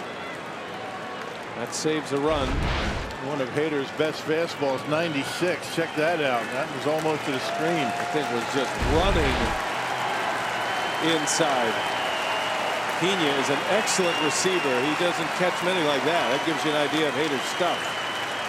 1 ball, 2 strikes. Here it comes, and off the end of the bat, little pop-up, scope out in the grass. Ball game. Brewers win. 8-4 the final. Josh Hader notches save number 8 It got tight to the finish line, but the Brewers prevail, and they win it 8-4, and they win the first 2 games of this series. Didn't feel like a 4-run victory, did it? I mean, that was right down to the wire, and Josh Hader had to come on. Craig Counsell had to blow through more of his bullpen than he figured, but a 6-run first inning gives the Brewers a victory here with a chance to sweep tomorrow. Makes a winner out of Freddie Peralta, who is 5-2 now, 2 wins coming against Colorado. Brewers are shaking hands once again. Time for Brewers Live. We check in with Craig Kashawn down in Nelly's Corner. Take it away, Craig. All right, B, thanks very much. Who thought there'd be drama to end this game? A lot of fireworks to start it out in the 6th. We'll talk about it. Brewers hang on, go for the sweep. Sophia's got some interviews. We'll hear from Craig Counsell next on Brewers Live.